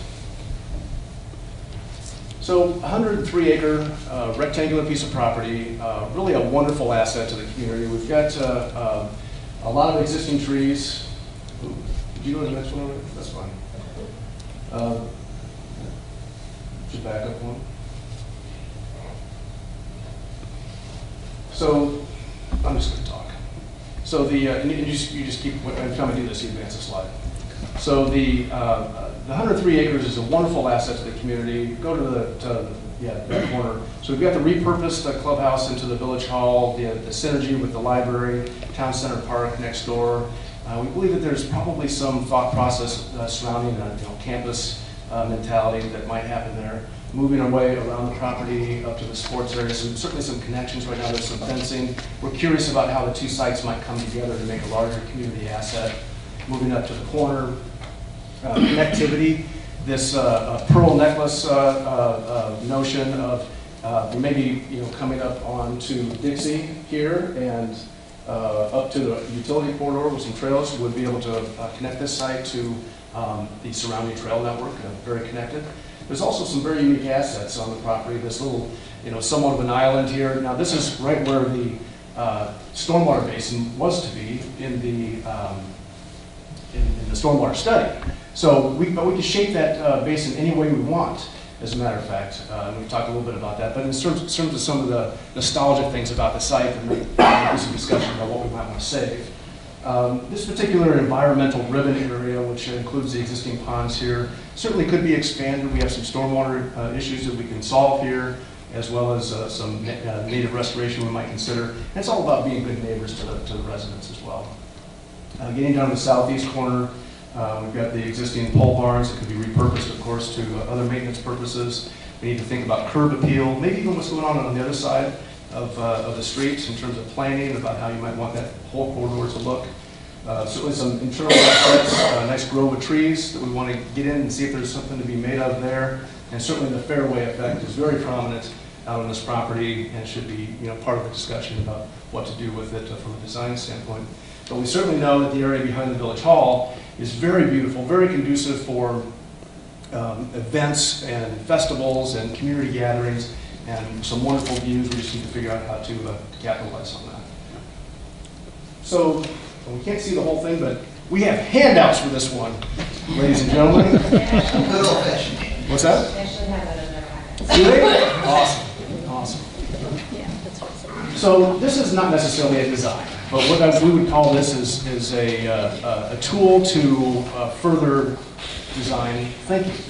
Now, some of the things that are coming to mind to our team as we just very preliminarily look at this, and when you look at the kind of the concentric circles or the layers of the young in here, we've got Village Hall on the southwest corner. We believe that some type of a village green could really be the beating heart of this particular site and be a wonderful area for community gathering, and ultimately be the thing that's the photograph on your brochure. Moving outwards into we're calling rural recreation. Now, we get asked, well, what is rural recreation? Well, it could be a lot of things. Nature-based play, connecting kids with nature, trails, passive recreation, immersion into the beautiful and the rural, and we've got a few ideas to show you.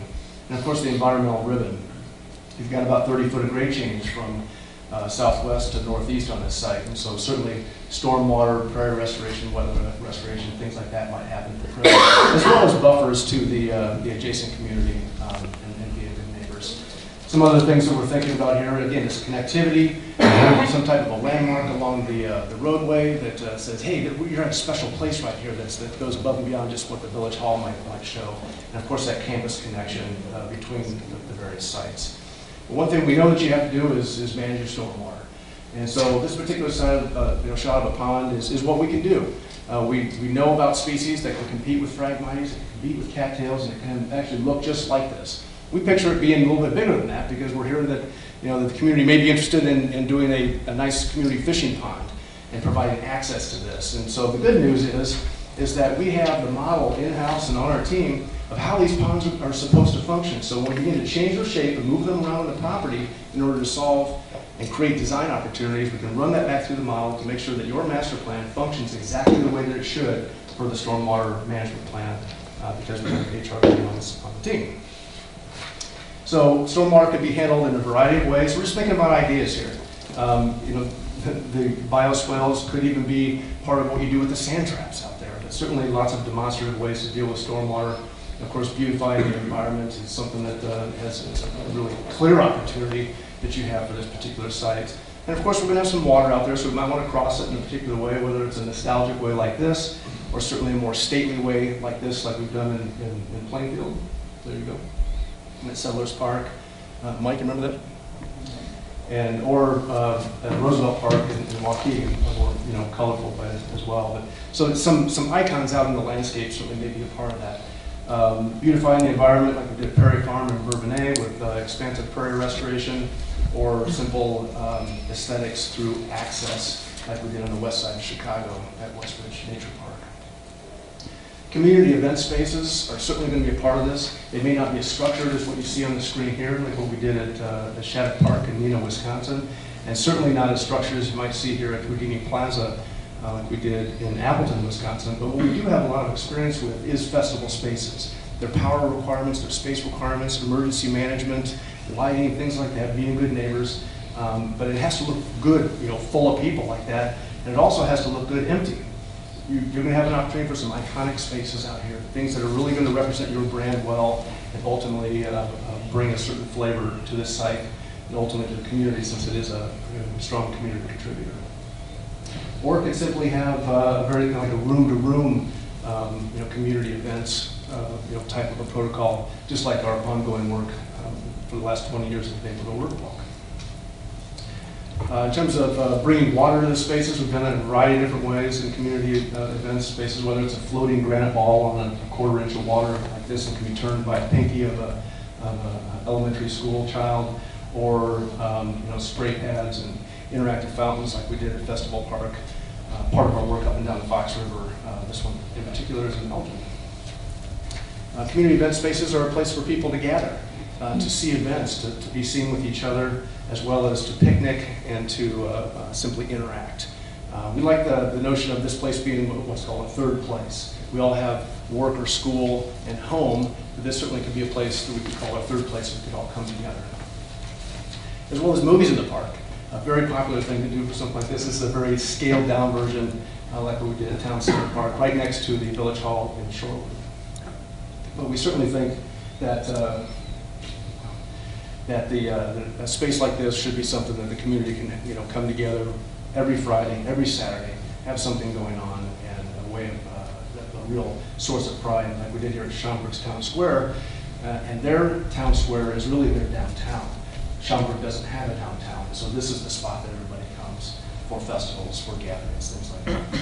So enhancing rural charm, we think, is a big part of this project as well, because we believe that's part of your values, certainly part of your mission statement. So creating fishing areas and beautiful natural settings, like we did at Technic Prairie up in Northbrook, or even on the private side, with Advocate Sherman Hospital, prairie restorations and ponds and lakes, or Crest Creek, like a farm in West Chicago. The choice of materials, how you layer the landscape. We'll be able to help you define exactly how you want it to look, and we'll be able to implement that on a very grand scale out here.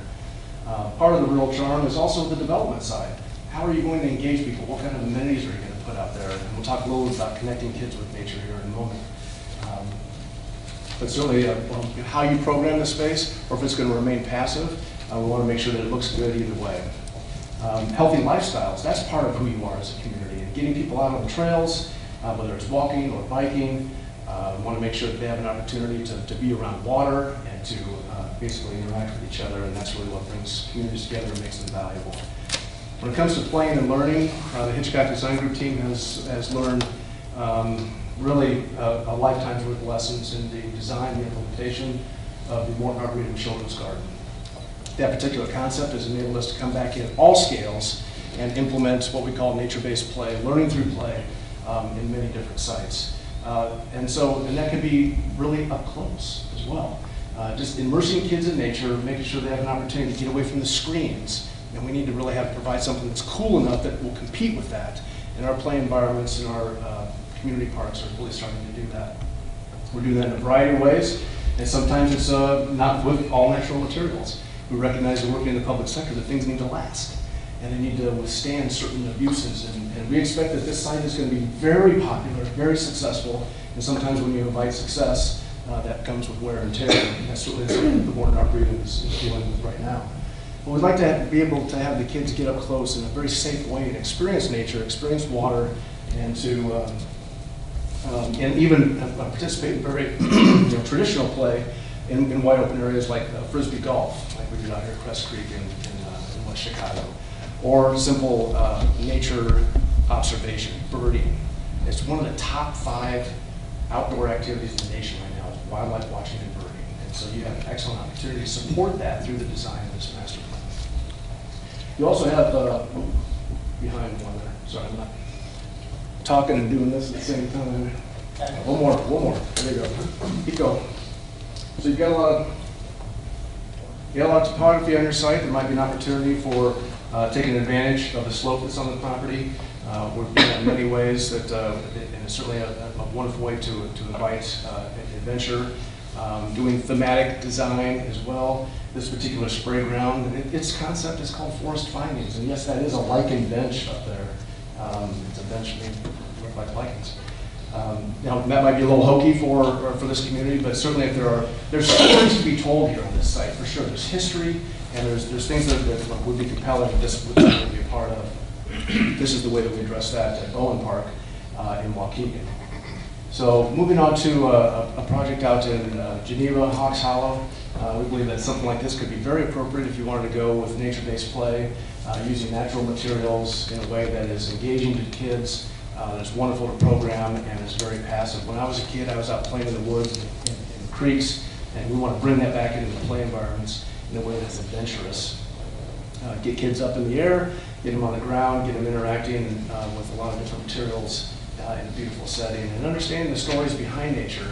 We think that this site could be a huge contributor to that community-wide as a lesson learner. So, and this particular site took advantage of the emerald ash borer and all the ash trees that were lost in the community, and they brought them back in this playground and actually constructed the entire thing from the emerald ash losses. And we're not sure that you want to do one of those, but we just like the picture. Next one.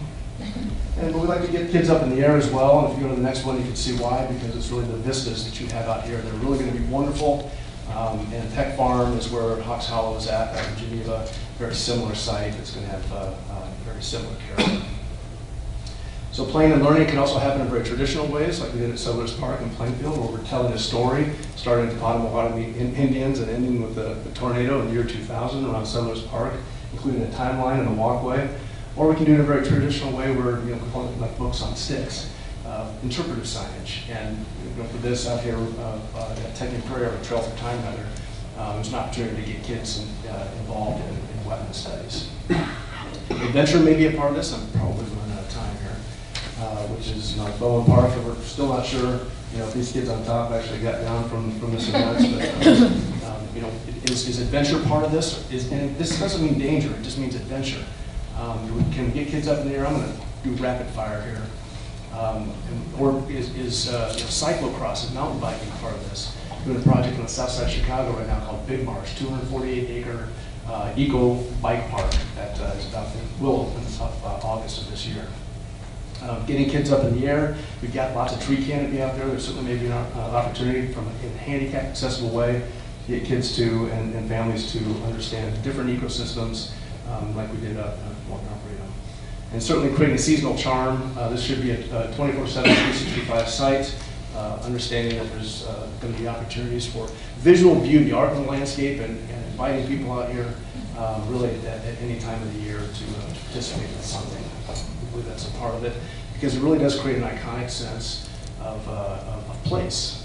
And we believe this is, going to be one of your #1 opportunities to do just that. So ending with the design here, which you have in front of you, thankfully, you can see that some of those ideas could be to layer back into some of these zones in a way that really creates a very meaningful site. So the density is really up to you.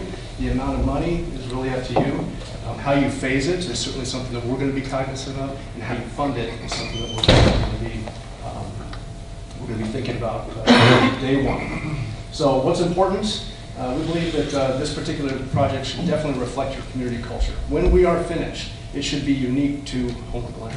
It should not be a solution that exists anywhere else. And that's something that when we win awards, and we are one of the most award-winning firms in Northeast Illinois right now doing this kind of work, and I don't say that because we're making statements for ourselves. Every single time we're solving or a particular issue for a community or bringing about change in a way that is extremely positive.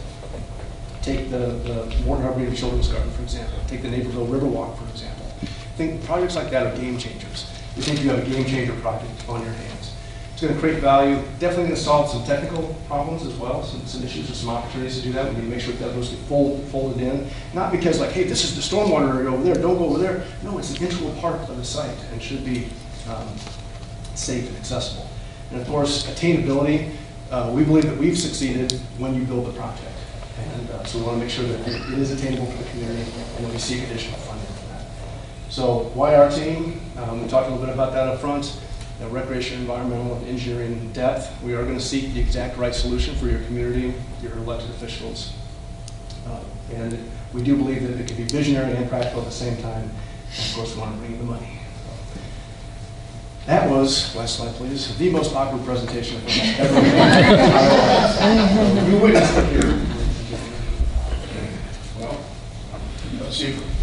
Questions. You did a great job. Yes, Mayor. We'll start down by your side this time. I think you hit a lot of great points. You had a lot of great ideas. I'm thoroughly impressed if you guys are that successful in getting grant monies, especially in the state that we're in today. So I don't have much. I think you covered a lot, and if there's things that come up, I'd like to email some questions. I don't know if this goes through. Not to cut it short, but at the end of all the questions, if we can just get someone we can send questions to, because a lot of them are going to pop in as they go along.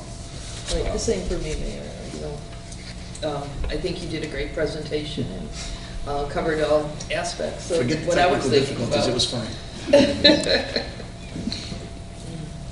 Well, This is, again, good presentation. Thank you for that. Again, just keep in mind that, at the beginning of the presentation, we talked about, the outreach to the community. That really is important to us. One little question, though. Why 4 to 5 staff workshops? What does that involve? Why you come to staff to develop a park for the community? Well, we want to, staff is going to be our first touch point here. And so in terms of process, we're going to be moving through a scope of services, advancing the project, and they'll be our first stop. And then they'll clear it to come to you and come to the community. And so we typically go staff, board, community, staff, board, community, staff, board, community. And so that as they are hired to represent your wishes, we do the routine things with staff, and then and again, we want to be in front of you at least 3 times during the process as well. And you mentioned something that about the grants, that you may hear something in the near future if they're going to bring them back to the state. Is it something that you've officially heard or you're hoping for? There's rumors. And I wish I had a crystal ball, and we all probably know about the same amount, have the same amount of information. We're operating on less data than we would like at this point in regards to the DNR programs, which have been very robust for public communities. The EPA thing, angle, we know that that's an excellent opportunity for you. We don't want to lose sight of that. And there's a brand new one that's coming out through the National Recreation Park Association for Green Infrastructure that we're reading about, and more information is supposed to come out in April. And if we can target that for you as well, then we'll bring that for your review. Thank you. But your presentation certainly touched on a lot of ideas, and hopefully we can incorporate quite a few of those in our project. Very good. Thank you. Thank you. I just have 2 questions. Good. I'll try to be fast. When you said about the website that anyone in the 60491 can log into. We do have some residents that don't have a Homer Glen address. Can they still log in even if they don't have a 60491 address? Yeah, we can establish the parameters for that. What we try to do is to make sure that we include everybody that you would like to have included, give them access to the site, and then be able to put up a firewall to make sure that we don't have folks just randomly coming into the product. Because it is out there on the web, so but we can't do that. And who controls this website? You guys, or do you give us the information for us to control? We control it. And so we prepare the website, we review all of the questions with you, and then we link the site itself to with a click-through on your homepage. Okay, and my last question, sorry, it's kind of great, but you guys touched on the grants. Everyone's, has questions on the grants. And you touched base about it within this presentation and with the amount that you proposed. There's an additional charge for that grant work, correct? So the applications weren't part of the RFP that we responded to. We certainly want to bring them to your attention. It is a core service that we provide, and if that's something that you would like to add to our scope, then we can certainly do that at an additional fee. That's correct. All right. Timeline. Your proposal had July 1st as a completion, anticipated completion. You mentioned maybe planning into August. So we believe we can accomplish this scope in 90 days. And so getting started is the first step. So if that was by April 1st, we think we've got a heck of, my project manager is going to be glaring at me here. We believe that July 1st is going to be is a doable date for us. We find that if these drag on too long, then people start losing interest and want to maintain momentum, as well as having those funding opportunities in place. Now, if that happens to go past July 1st in terms of board adoption of the plan, that's okay. That's okay. We can still stop, get grants in as we go, and we move towards adoption, because we're going to have everything we need in place to do that. We'll have the community input in place, we'll have the right amount of design work in place, but we're not going to lose sight of those money opportunities in our schedule, and we'll outline that for you. Okay. What do you see as the biggest challenge? Did we talk about the state already? Well, in terms of funding, that has been a challenge for us. Right now, Hitchcock Design Group has 12 grants pending for our existing clientele. It's a service that we've taken very seriously, and right now it has slowed a lot of projects down for communities that really rely on that funding. Now, many of those communities have turned around and said, you know what, we're just tired of waiting. We're not going to keep our matching grants or matching funds on the sidelines. We're going to put them to work and do a smaller project. So we've had to adapt to that and move forward. Very concise, very effective projects that if they have to stand alone forever, they can at a smaller budget. And so that's one example of some issues we've had recently. In terms of challenges with your project, one of the things we're curious about is how engaged your community will be. Because we know it's important to you, and it's definitely important to us. We incorporate it into every one of our projects. And that's why we provide a bunch of different angles for community input. And so we want to have a conversation about what you have found is the most successful at getting your community to come out and offer comment. And so they will do that. Will they? Okay, good. Good. Some communities we get zero in terms of community meetings. So that's fantastic. That's great news. Yeah, you'll definitely have. One thing that you had mentioned on there when you were talking about the park and then the sports complex right next door. That's not our property, that's township property, but we still could see about working something together with the township. And that's all we're really saying there is that we've got two compatible open spaces, we think, next to each other. Some connectivity should be discussed between the two agencies to see what feels right. Yeah, because this is for the entire, this is for all. One last question, Mayor. Sure. These red arrows up in the northern part of the project. Yes, sir.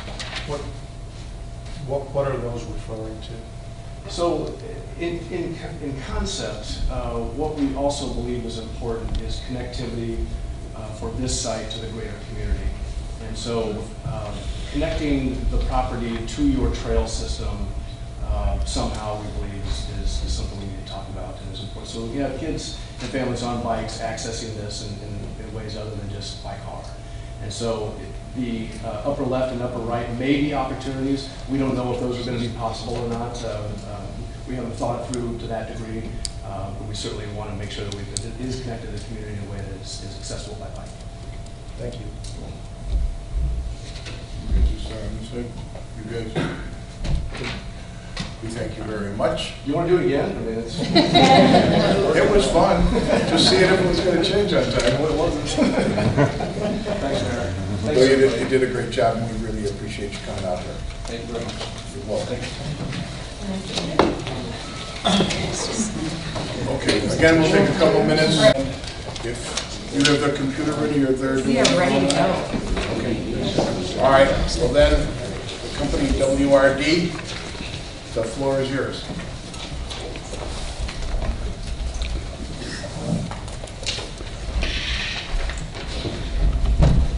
Someone buried under that?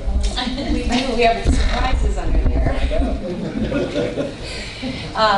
Thank you for having our team here tonight. My name is Andy Cooper, and I am a landscape architect with WRD Environmental, and we are leading this group effort. And I brought some friends and colleagues, Rebecca Bell from Blue STEM Communications, Paul Bluestone from Bluestone and Associates, and Jim Huff from Huff and Huff Engineering. And I have a friend of mine as well who couldn't be with us tonight. Jay Womack is our director of design at WRD Environmental. He is up at the village of Matawa tonight, who they are a client of ours, and we've been working on their open space planning for several years now, and there's a big open space meeting tonight. So my apologies, but I think we have some good stand-ins. So with that, I will start our program. There we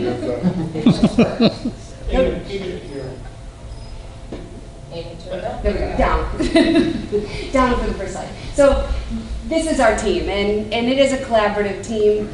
We're bringing the environmental expertise, the commitment to sustainability, the park and rec expertise, and we have a really interesting approach to community collaboration and listening to our residents, and then also our interpretation, and how do we bring those creative pieces into the landscape that will make the residents really excited and interested and feel a connection to the open space in the beautiful community here in Homer Glen. So our process is kind of evoked through this diagram. We will discover, so we have an exploratory piece where we're going to be looking into all the background. We understand that this was a golf course, and so we'll talk a little bit about the implications of how the land was treated, how it's been used for the last 20 years, and how we evolved that into becoming a new kind of crown jewel for Homer Glen. We'll envision kind of the new spaces and help figure out what do we want this land to be. Is it active rec? Is it passive recreation? And how do we meld those together? What type of environmental treatments are we talking about? And what type of landscape is both native and ecologically beneficial? And then that leads into our design. And so we'll be providing a master plan that is the kind of roadmap to get us to implementation, and that's the execution and evolution. So that will come after we get the master plan completed. So what influences are there on this new park? We know we have over 100 acres, which is really exciting, and that's what excites our team. Not a lot of communities have that opportunity, and so thinking about all of the conservation opportunities and the ways to tie this park into the ethic, your slogan, community and nature and harmony. I mean, making that the backbone of what this new space can be. And we've gone through extensively your environmental programs and your the Green Illinois program, which I think was funded originally through NIPSI, and we worked a lot with them, and we're interested to bring that to the park in the future vision. The dragonfly and other species that are becoming extinct or extinct, we've done a lot of work with those, and we think there's opportunities to look at the nesting areas and kind of tie in what's happening along 355 and think about the habitat for the creatures, the flora and the fauna. And then, of course, the flooding. So we've read everything about the proposal that HR Green put together. We think there's some great aspects to that plan that will dovetail nicely with making this a passive and active space for your residents. So I'll let Jim speak about the golf course. Good evening. So I think one of the first steps we need to do is make sure that we don't have an environmental legacy from when this was a golf course. Arsenic has been used as a herbicide on golf courses particularly. In fact, it's still permitted today.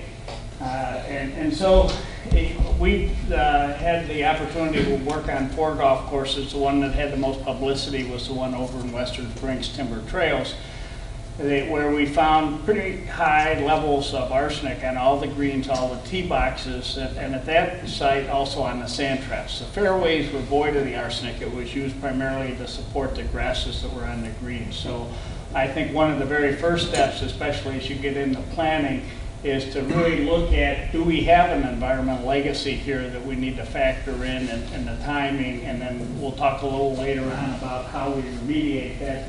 The good news is it tends to be bound up in the top 6 to 12 inches on the greens and the tee boxes, so that hopefully the total volume is not significant on those. And then if they applied it and you had rains, it also shows up in any of the low-lying areas where the runoff went. So that was kind of I guess why I'm part of this team, is to really address the arsenic issue early on. And you would address everything, but that will, in all likelihood, if there is an environmental issue, it'll be the arsenic based on our work. Thank you.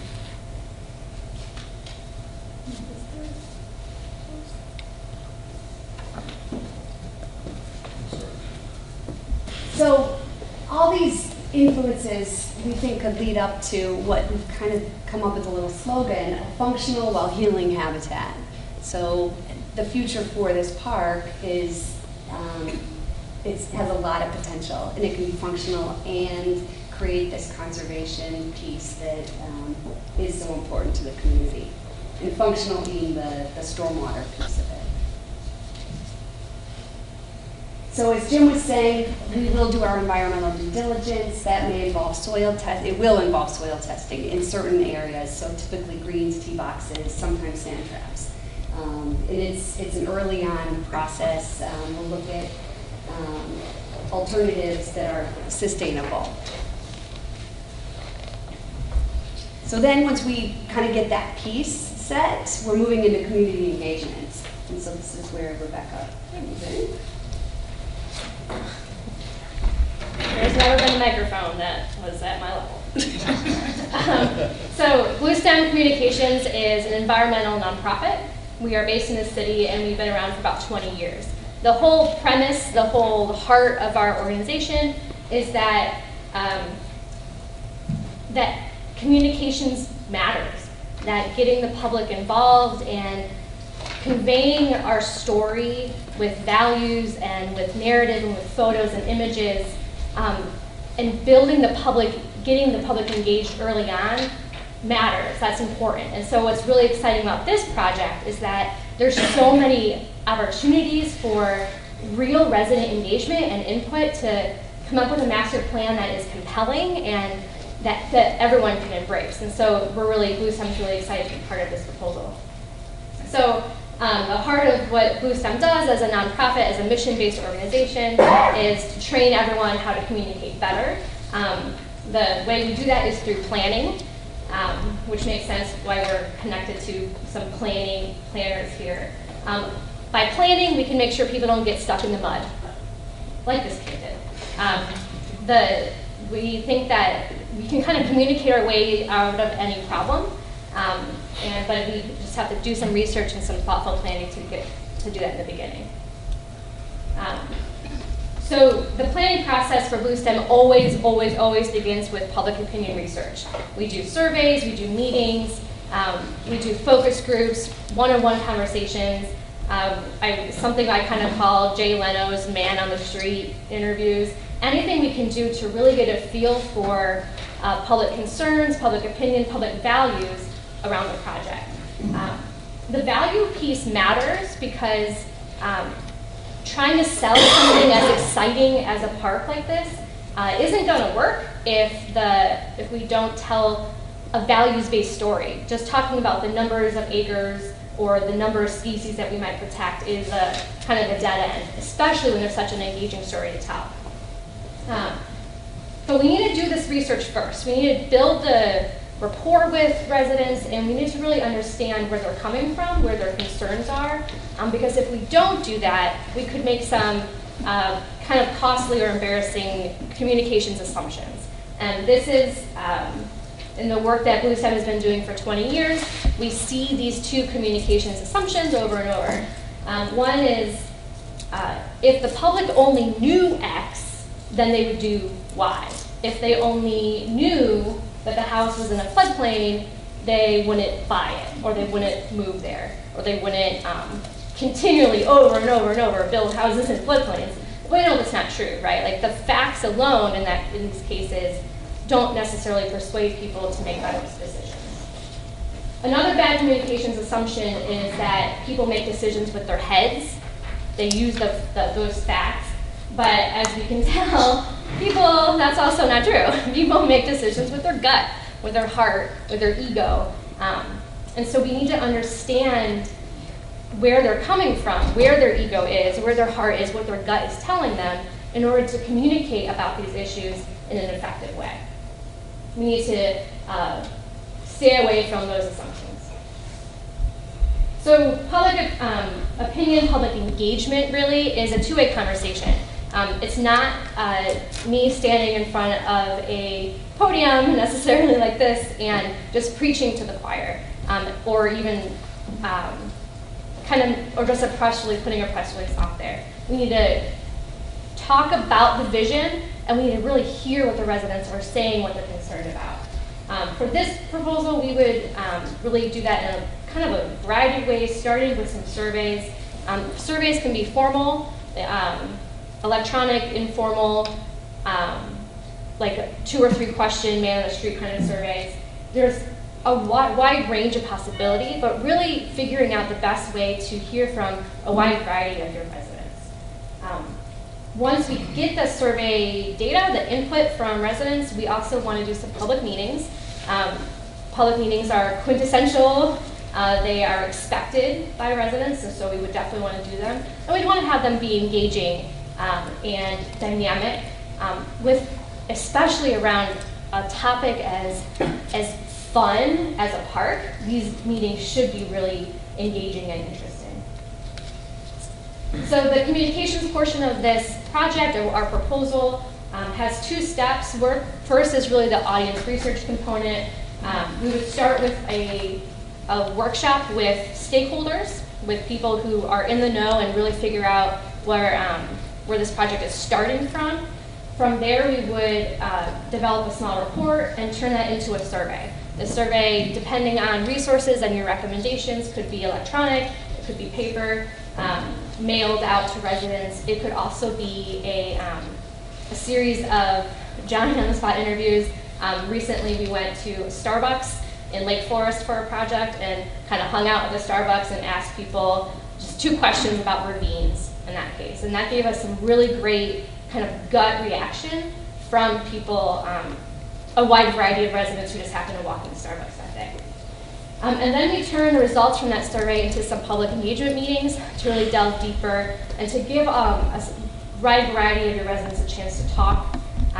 What we heard in the first round interview is that it might be a really great idea to have these public engagement meetings be targeted to reach segments of your population. So maybe there is one public meeting geared toward recreation interests, and there's one public meeting geared around people who are really concerned about birding or native plants or animals. We could really segment the population to focus on and to delve deeper into the subject matter of the park.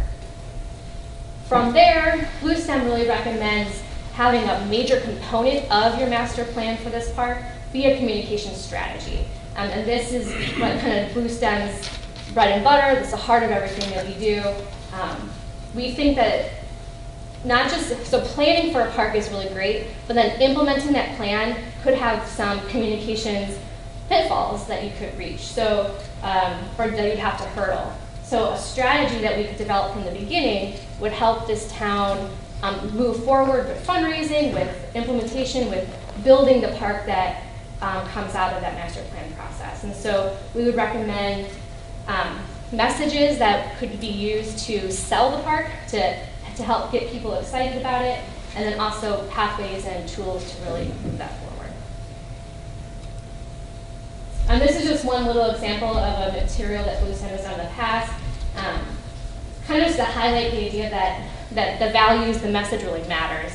In this case, we were trying to convince some wealthy landowners in Arlington, Virginia to take English ivy off of their trees that they had planted there on purpose because they thought that planting this ivy on their trees made them look like old money, but they were really new money. And so, but that's a complicated personal thing, right? Like me telling someone to change their perception of their front yard was going to be very emotional and probably conflicted. So instead coming up with an idea about how this ivy that they were so concerned about and the trees they were so proud of could actually be dangerous was the kind of value system we evoked there.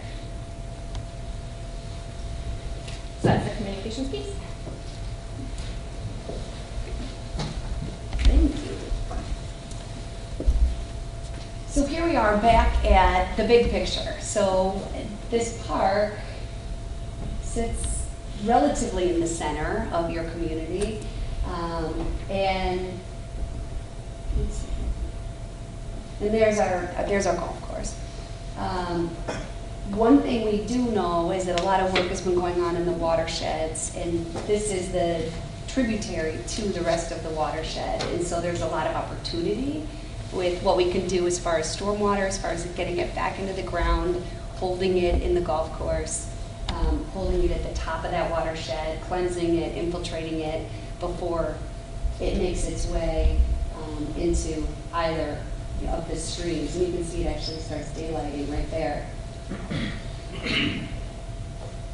One of the strategies that we think is really interesting, and this is a viable case for the environmental piece of this, is phytoremediation.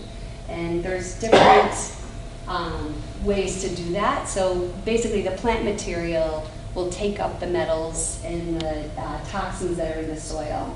And so it can do that through converting metals and into a volatile form. And Jim, do you want to speak a little bit about this?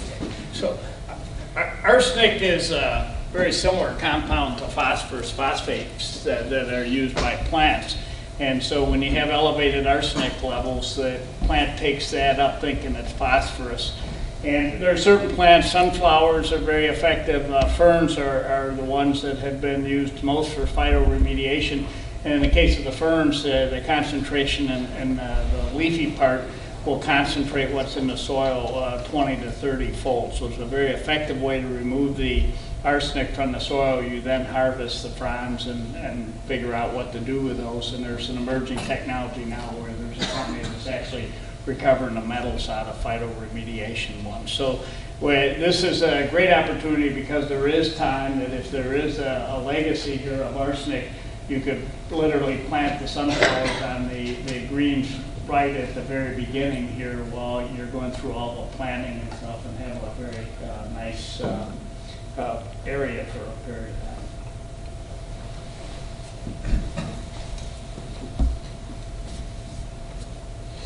So, this is mine too, isn't it? So in Illinois, we have a very strong voluntary program that's used to oversee these cleanups with the ultimate goal of getting a no further remediation letter from the Illinois EPA. So if indeed there is a legacy here, one of the things that I'm sure we would ultimately get to is to enroll this in the site remediation program, either for a complete no further remediation letter or just a pollutant of concern if it is arsenic on that. And that also entails public outreach. That's actually a requirement, and then the educational opportunities that Rebecca was talking about.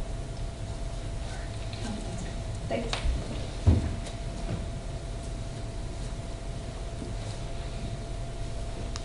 So in our work, we talk a lot about working landscapes and how do we get more out of our landscape. And through some of this imagery, you'll see in this case, this is a wetland, but we've also integrated boardwalks and overlooks.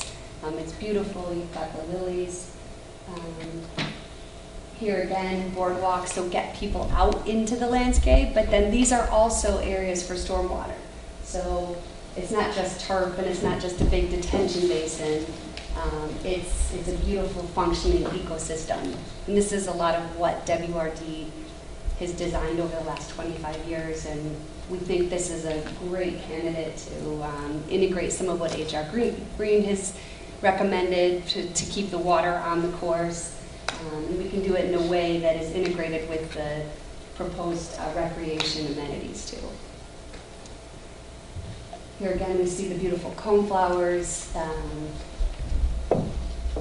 And families can get out. There's ways to enjoy that landscape and to, watch the birds and relax, get out, get your fresh air. And this landscape is working for you. It's not just turf, and you're not having to put nutrients into it. It's a system, and so the soils are being replenished and cleansing the water before it gets back into the ground. In this case, the plaza itself is infiltrating water. There's rain gardens around it. So the gathering spaces become these beautiful spaces where people can be, but it also flows out into a more naturalistic landscape as well.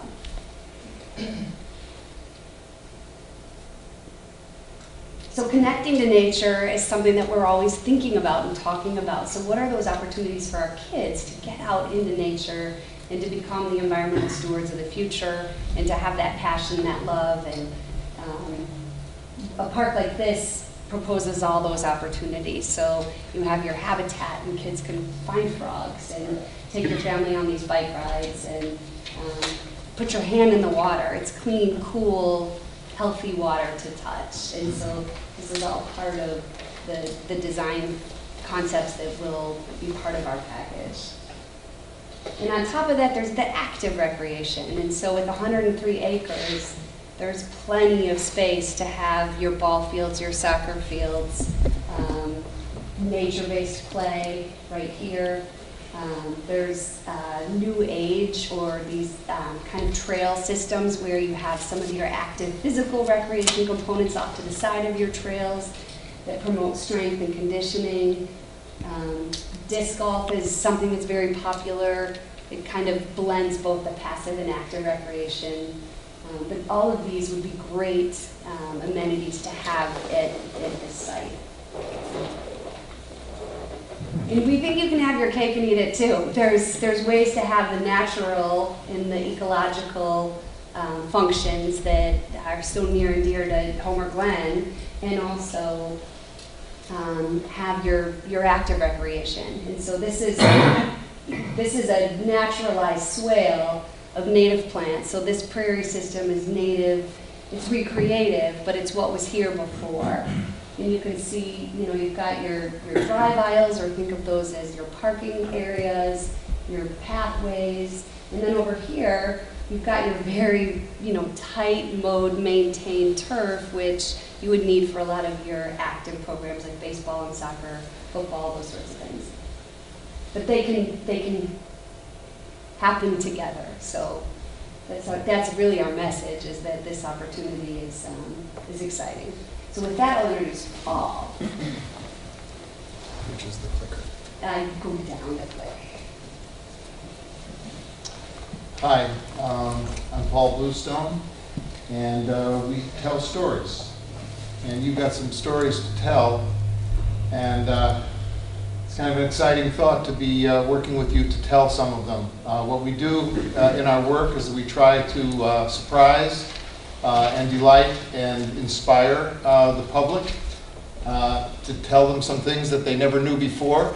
And that's partly why we brought these things to show you tonight. There's actually nothing under those blankets. We just wanted to keep you interested.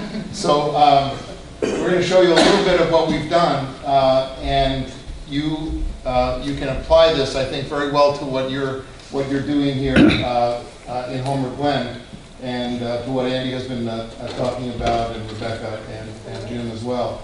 I love the idea of the working habitat. This is something that very few people are going to understand as they approach your park. And what a great story to tell among some of the others, the dragonfly. And this is a piece which this is part of the surprise story. So this is a piece that we did in a nature center up in Bolingbrook, and we tried to take people from the parking lot to the nature center and not tell them anything, just put some creatures there that lived there on that very site over the history of the land. So the first one is a 500-million-year-old shark, which was swimming on the site, and then this one, which is a 38,000-year-old woolly mammoth. This is the maquette for the mammoth. This was not the actual size. So this is the maquette. You would be standing about that high as you walk along the trail. The idea is to raise questions and for people to wonder what on earth are these things doing here, and then to realize that they were walking this land during here. They were walking this land just like we are today, and it raises questions in them as they approach the nature center. We work in 2D and 3D in graphics and three-dimensional exhibits and sculpture like this. And we've done wayfinding, which you're going to want to do as well here. It's all part of making the visitors welcome and making it an intuitive experience that they are on your side immediately with, because they can tell that you are making this experience an easy one and an intuitive one for them. So this is a project that we did up in Rockford with some wayfinding. Whoop, here we go. With some wayfinding, and there it is. With some wayfinding, site maps and call-outs, some huge banners, and some interpretation about the history and some of the natural history stories there as well. This one here, sorry guys.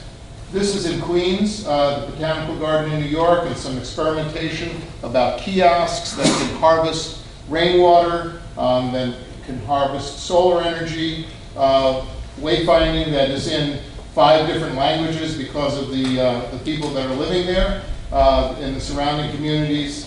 And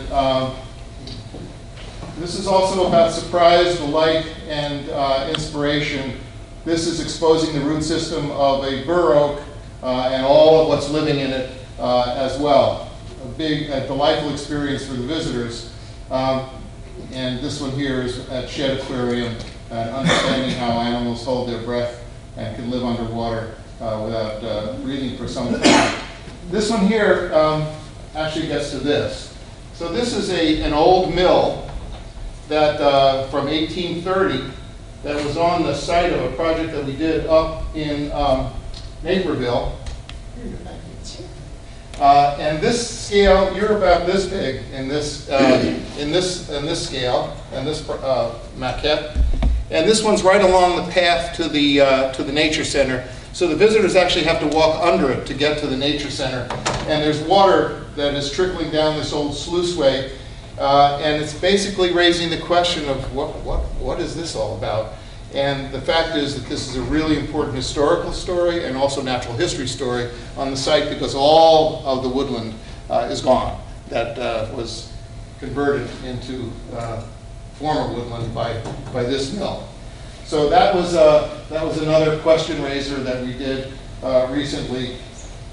And this is an interpretive piece that is inside that mill as you walk through it to talk about the history as you approach the building.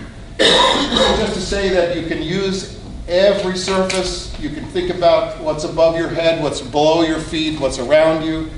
This is a floor map of all the Native American settlements in the area, and we recreated a wigwam, which you can just barely see up here, but it sits on this map where it was when the settlement was there.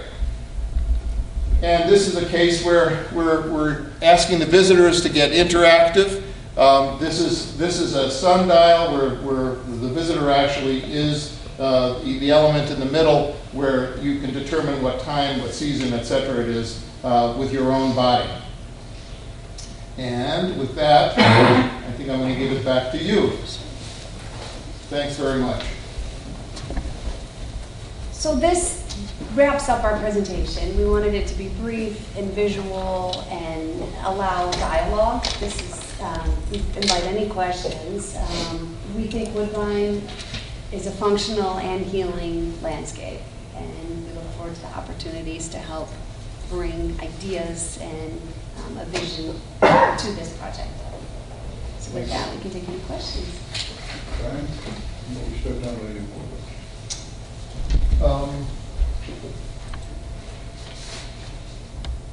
Nothing right now. Christine will. I'll take your turn. Great presentation. Thank you guys very much for coming and being our last of the presentations today. As you know, I love the mammoth. In fact, can I keep it? I'll tell you what, we'll make a trade. With that being said, I mean, I kind of put you on the spot, but the question would be, what would one vision you would have for Homer Glen if you were to build something like this? Okay, so the short answer is I never do what you're asking me to do until I sit down with you and begin to understand your project deeply. We're often asked that. Give us a design to go on, and it's very uncomfortable, but I do tell them, you really don't want to do that until we're sitting together and really understanding your project. I can tell you that the artist who created these is a pal, and I was with her yesterday getting these maquettes, and she said, you know, if somebody wants another mammoth, I'll make them another mammoth. So you can have a mammoth if you want. I think there are geological stories, there are natural history stories. There are a lot of stories to tell here, but which ones rise to the top are really going to come out of sitting with you and talking about your project, so that we are really deeply understanding. And that we really understand from the public's perspective, the story that they already understand the land. So if the public only thinks of this as a golf course, like there's no history in anyone's mind about it, then really figuring out that kind of gives us a blank slate. So we can tell any cool nature, environmental, city history story from that perspective. But there could be some really great ideas from the public that would come out in the public meetings as well. Okay, and then just one other comment that I've seen today that I didn't see in the last presentation was the roots of the tree. I think that's a great concept, and I really like that idea. Very popular with the kids. Yeah, I can see that. And the learning, the educational part of everything that you guys are saying, the history, I mean, I appreciate all of that. And wayfinding is a piece of what you're going to do for sure. Mm-hmm. And wayfinding, you guys have a strong personality and philosophy. We're doing something, unusual here. And even the wayfinding itself has a chance to get that personality out to your public. And I didn't show you any examples of it, but there are ways just through the wayfinding signage and maps that you can help tell your story and your personality. Oh, one more, sorry. That's all right. I asked the other groups this as well, so it'll only be fair. How do you see your group helping us with grants? Oh, well, we are forever creating examples, creating models and renderings and stories for our clients to use to go and raise money. And they're effective tools. I mean, you can tell. So we work with clients in that way as well as part of our process. Is that it all answering your question? I think it was to the funding aspect. Yes, the funding. From the stormwater aspect, that golf course is identified in the approved watershed plan, which is a key step. for 319 grants under the Illinois EPA administered program. So you probably have to resurrect the watershed group, but you're better than 50% of the way there on a 319 grant for the stormwater part of this. Again, thank you for coming. It's a good presentation. During your presentation, it started out seemed like you went more toward the preserving nature, which is really important to all of us, of course. But then you worked into a little bit more passive recreation and then the active recreation. I like the idea of engaging in the public because that's important. When we get done with this project, it's going to be our residents' park, and that's important. We need a lot of input, and we need to listen to our residents to get what we feel they want in this park that's feasible on a piece of property. You go to various areas, be it the Morton Arboretum, which I love. It's a great place to go to shed. No matter where you go, I think what makes it attractive is that anybody that goes there will find something that they enjoy. If you love nature and you're looking at the birds and the animals and the wildlife, you may just stop at that ball field and watch your kids pitch a couple innings. So that's important that we incorporate a lot of this into the park, along with the playgrounds and everything else that's going to go along with the community to enjoy. The grants are important. We do know what the state's deal is right now. Basically, they've shut everything down, but we need to make sure that as we're planning this, that we keep in our sights that what grant opportunities could possibly be available in the near future. Did you notice on the west side of the property there are ball fields?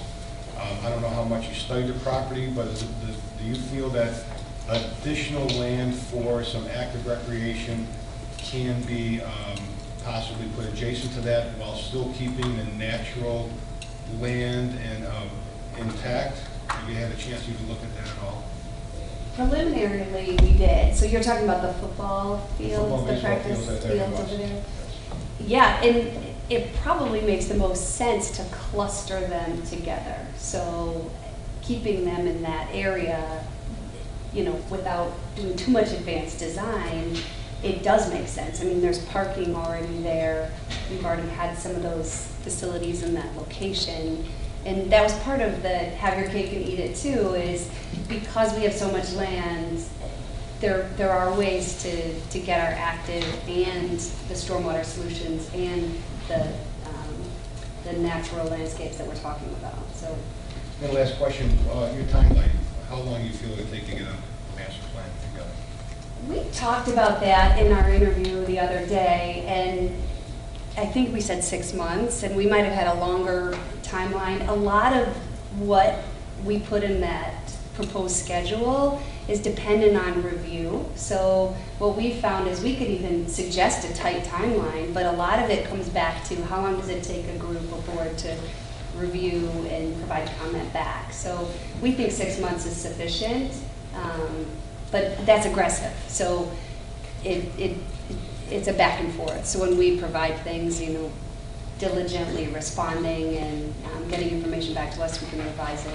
But I think 6 months is very doable. Thank you. Sure. No, I think I'm good, Mayor, because I was going to ask about the schedule, I was going to ask about the grants and everything that's been covered. And if we come up with any other questions. As far as grants go, this is what WRD does. And for 20 years, green infrastructure has been, if you look on the earlier, 20 years ago, it was a new technology. And so it was the 319 funding, but we've had to go beyond that. There was the green infrastructure funding for a while from the state, and obviously the OSLAD funding, the park funding for new buildings within parks. That's dried up as well for the time being. But we are constantly helping our clients figure out the avenue to fund the projects. What I tell my clients is that having the plan in place is half the battle. Because if you can show that you're proactive, you've got the plan, you understand the construction implications and the time frame, it's easier to fund. And so in some cases, there's private foundations that we've had success with, and we can help kind of introduce those relationships, we can help support you.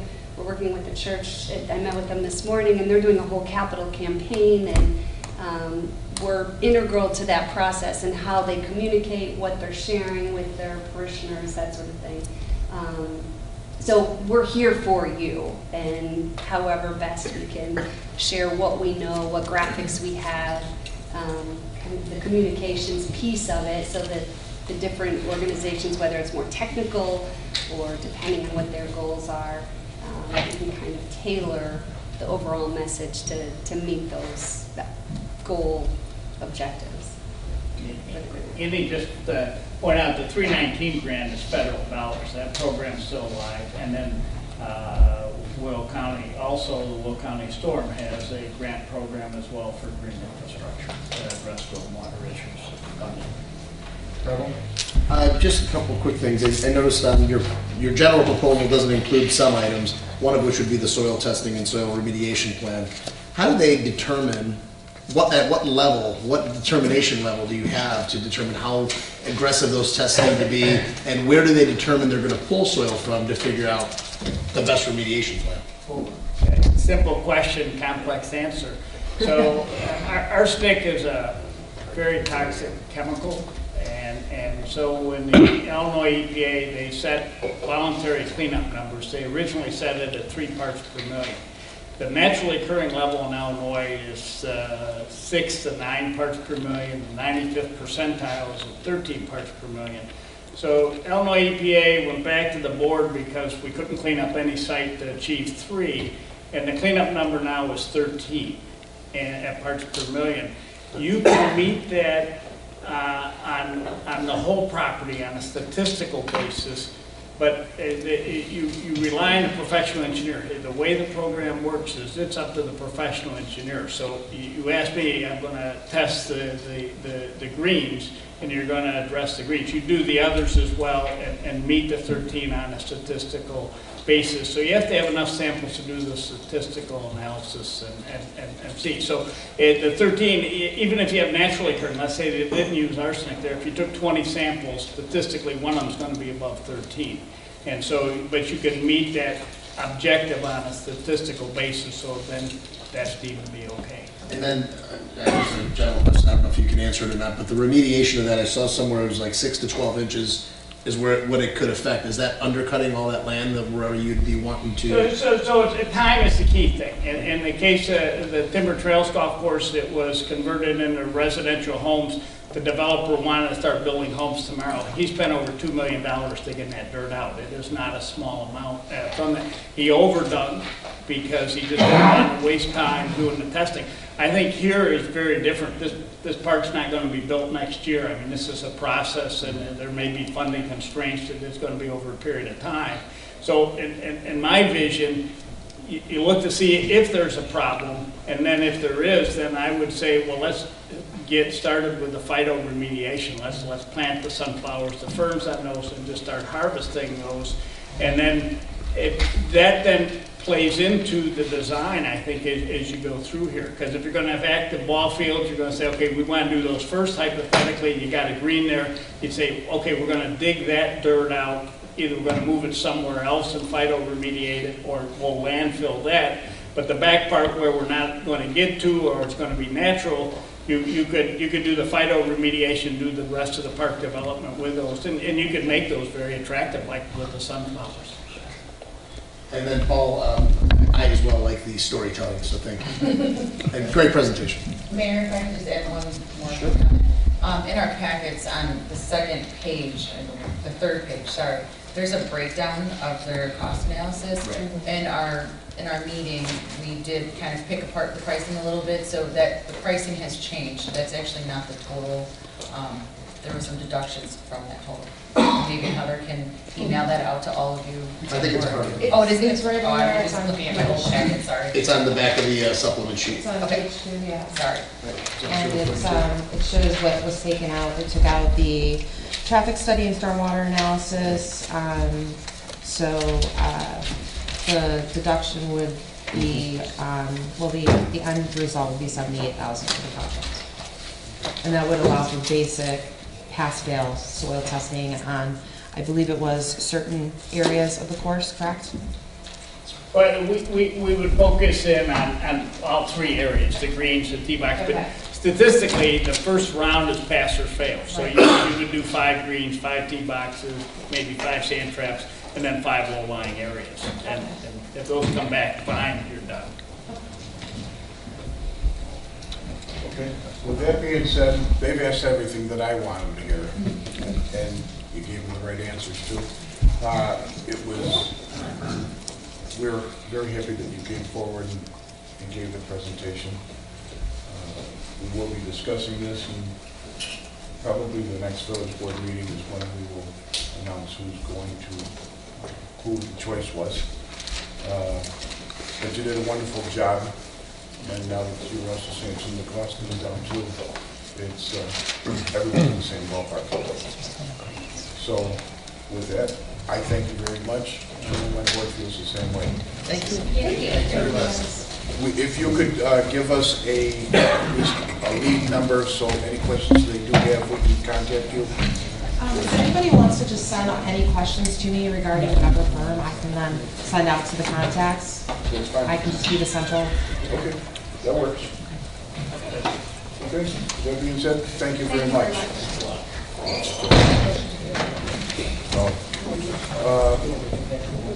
Is there any old business? Any new business? No, I entertain a motion to adjourn. I'll second. Aye. Aye. All opposed? None. Meeting is adjourned.